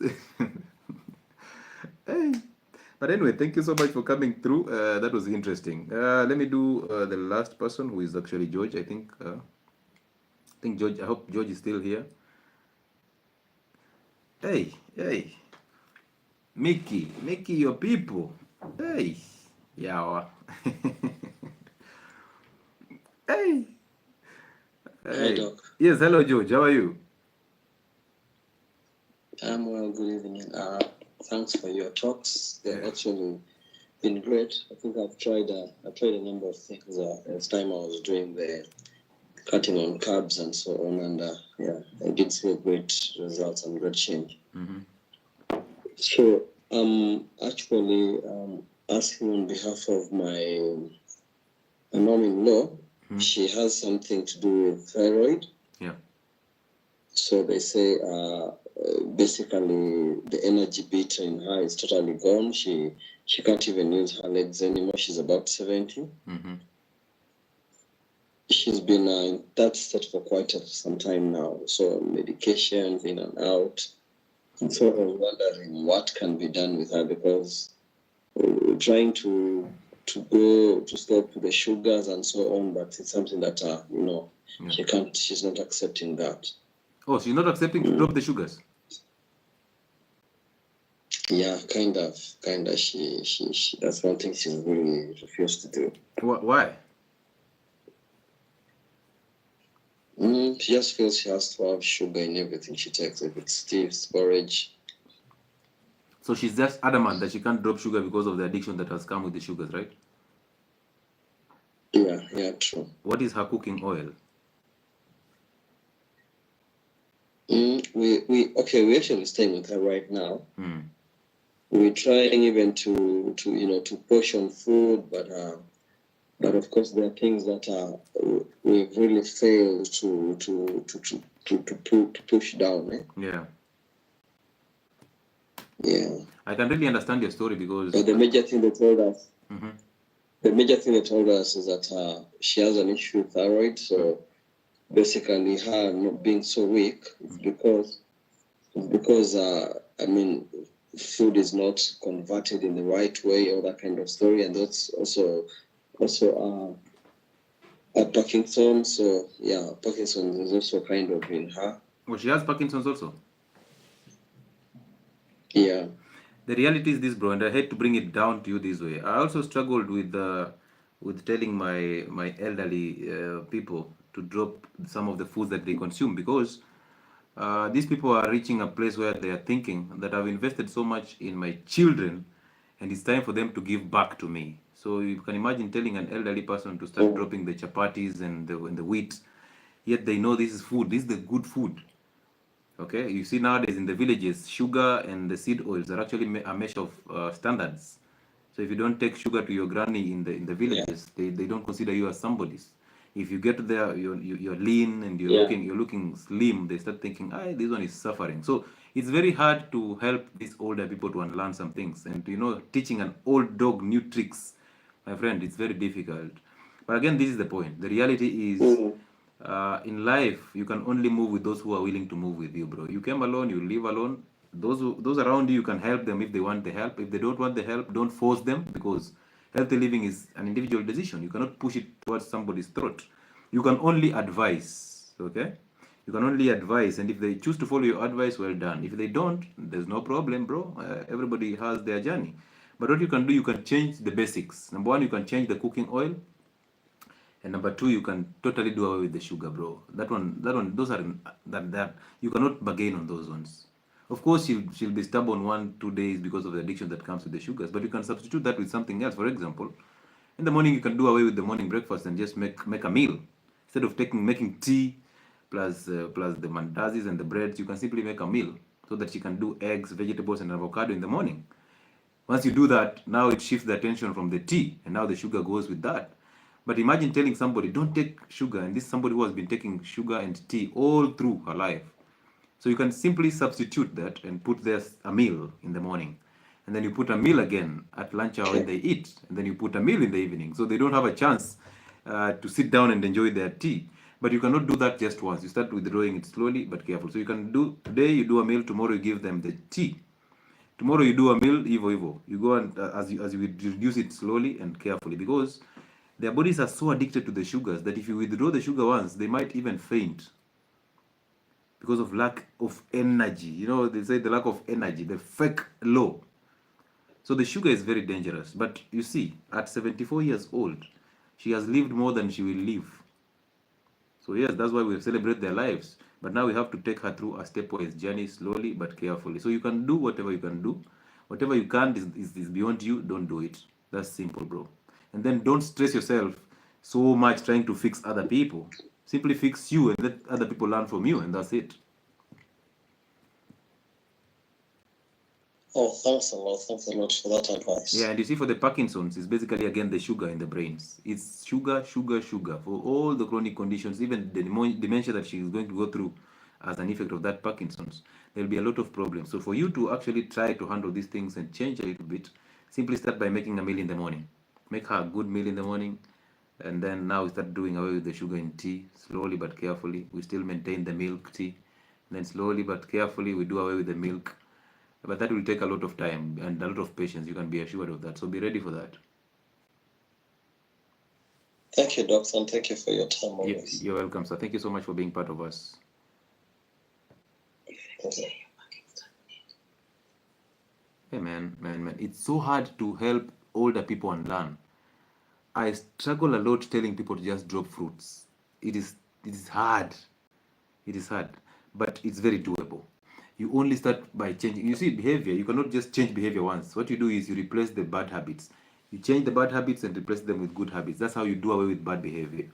But if you keep on thinking that you can simply change one behavior to another, it's very difficult. So you just replace the habits, okay?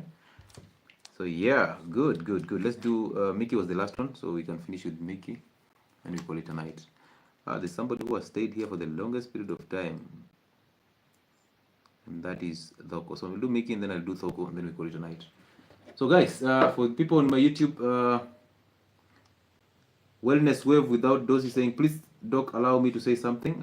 Wellness, how can I allow you to say something? It's very hard for me to allow you on YouTube unless you're on TikTok. Yes, Mickey. Make it a summary, Mickey. Hello, Dr. Should we eat fruits and meats? That reminds me of the lecture I told you about, the one that used to tell us that if you eat fatty foods, you can eat lemon or oranges to burn the fat. Neutralize the fat. Yes. Yes, how are you? I'm fine. Maybe she has the same thought. I understand. I can imagine. And you know, she started well. She said she's a physiotherapist and then she's a nutritionist. So I got confused a little bit. But I'm glad we had that conversation. It was necessary for some people to unlearn things here and there. So yeah, it was necessary. She has somewhere to learn from. So nutrition is not easy. It is not that hard. So we can as well learn from everybody else, like learn from each other. Yep. So give me a submission. Today you've been on our case. I've not been on your case. I keep on reminding you. I keep on reminding you the direction because you're the backbone of health. We cannot talk about health without talking about nutritionists. It is difficult for us to talk about health without talking about nutritionists. But unfortunately, it is a problem out here. I can imagine that one nutritionist who is syllabus synced, like he has the textbooks in her head or his head, then they beat your follower. They'll definitely be the patients. But that's what we hear all the time. That's what I see all the time. Nutritionists with the guidelines, the new guidelines. Always carrying new guidelines. Always regurgitating the same thing. The guidelines are new, but the information is the same. It's just a new version. A new version of the guidelines with the same fruits.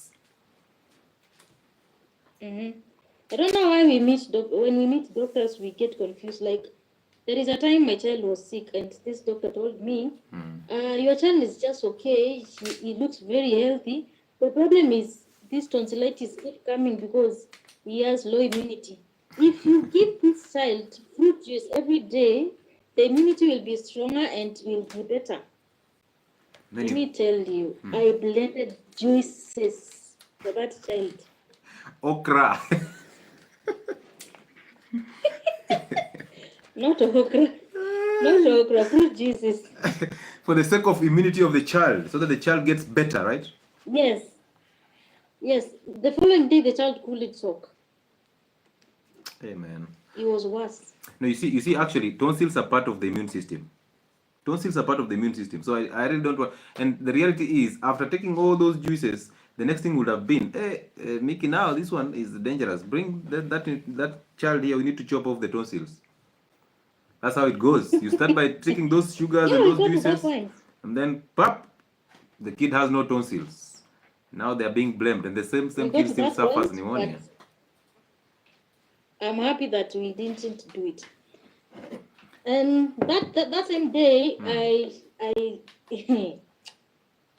my weight that day was like, I think 104, 103, 104 there. Then the doctor was like, since your weight is on the lower part of the body, it's not so dangerous. It's not so close to the heart. Man. Man, why are you people doing this to me tonight? Because you people came in with the language that now that fruits, we have God-made fruits and the synthetic sugar. Now you're bringing this again. Hey, yani madaktari huku nje ni wagani? Yeah. Mambo inachemka. So dangerous. But anyway. Now the question. Yeah. The question. My question is, how do we define these tofu people? Is it by how they eat? How do you define who? Is it a test that is? Toffee, the toffees. Oh, toffees. Yeah, it's by what they're eating. Yes. You see, a toffee, when I say fat inside, I mean you have a fatty liver. Yeah.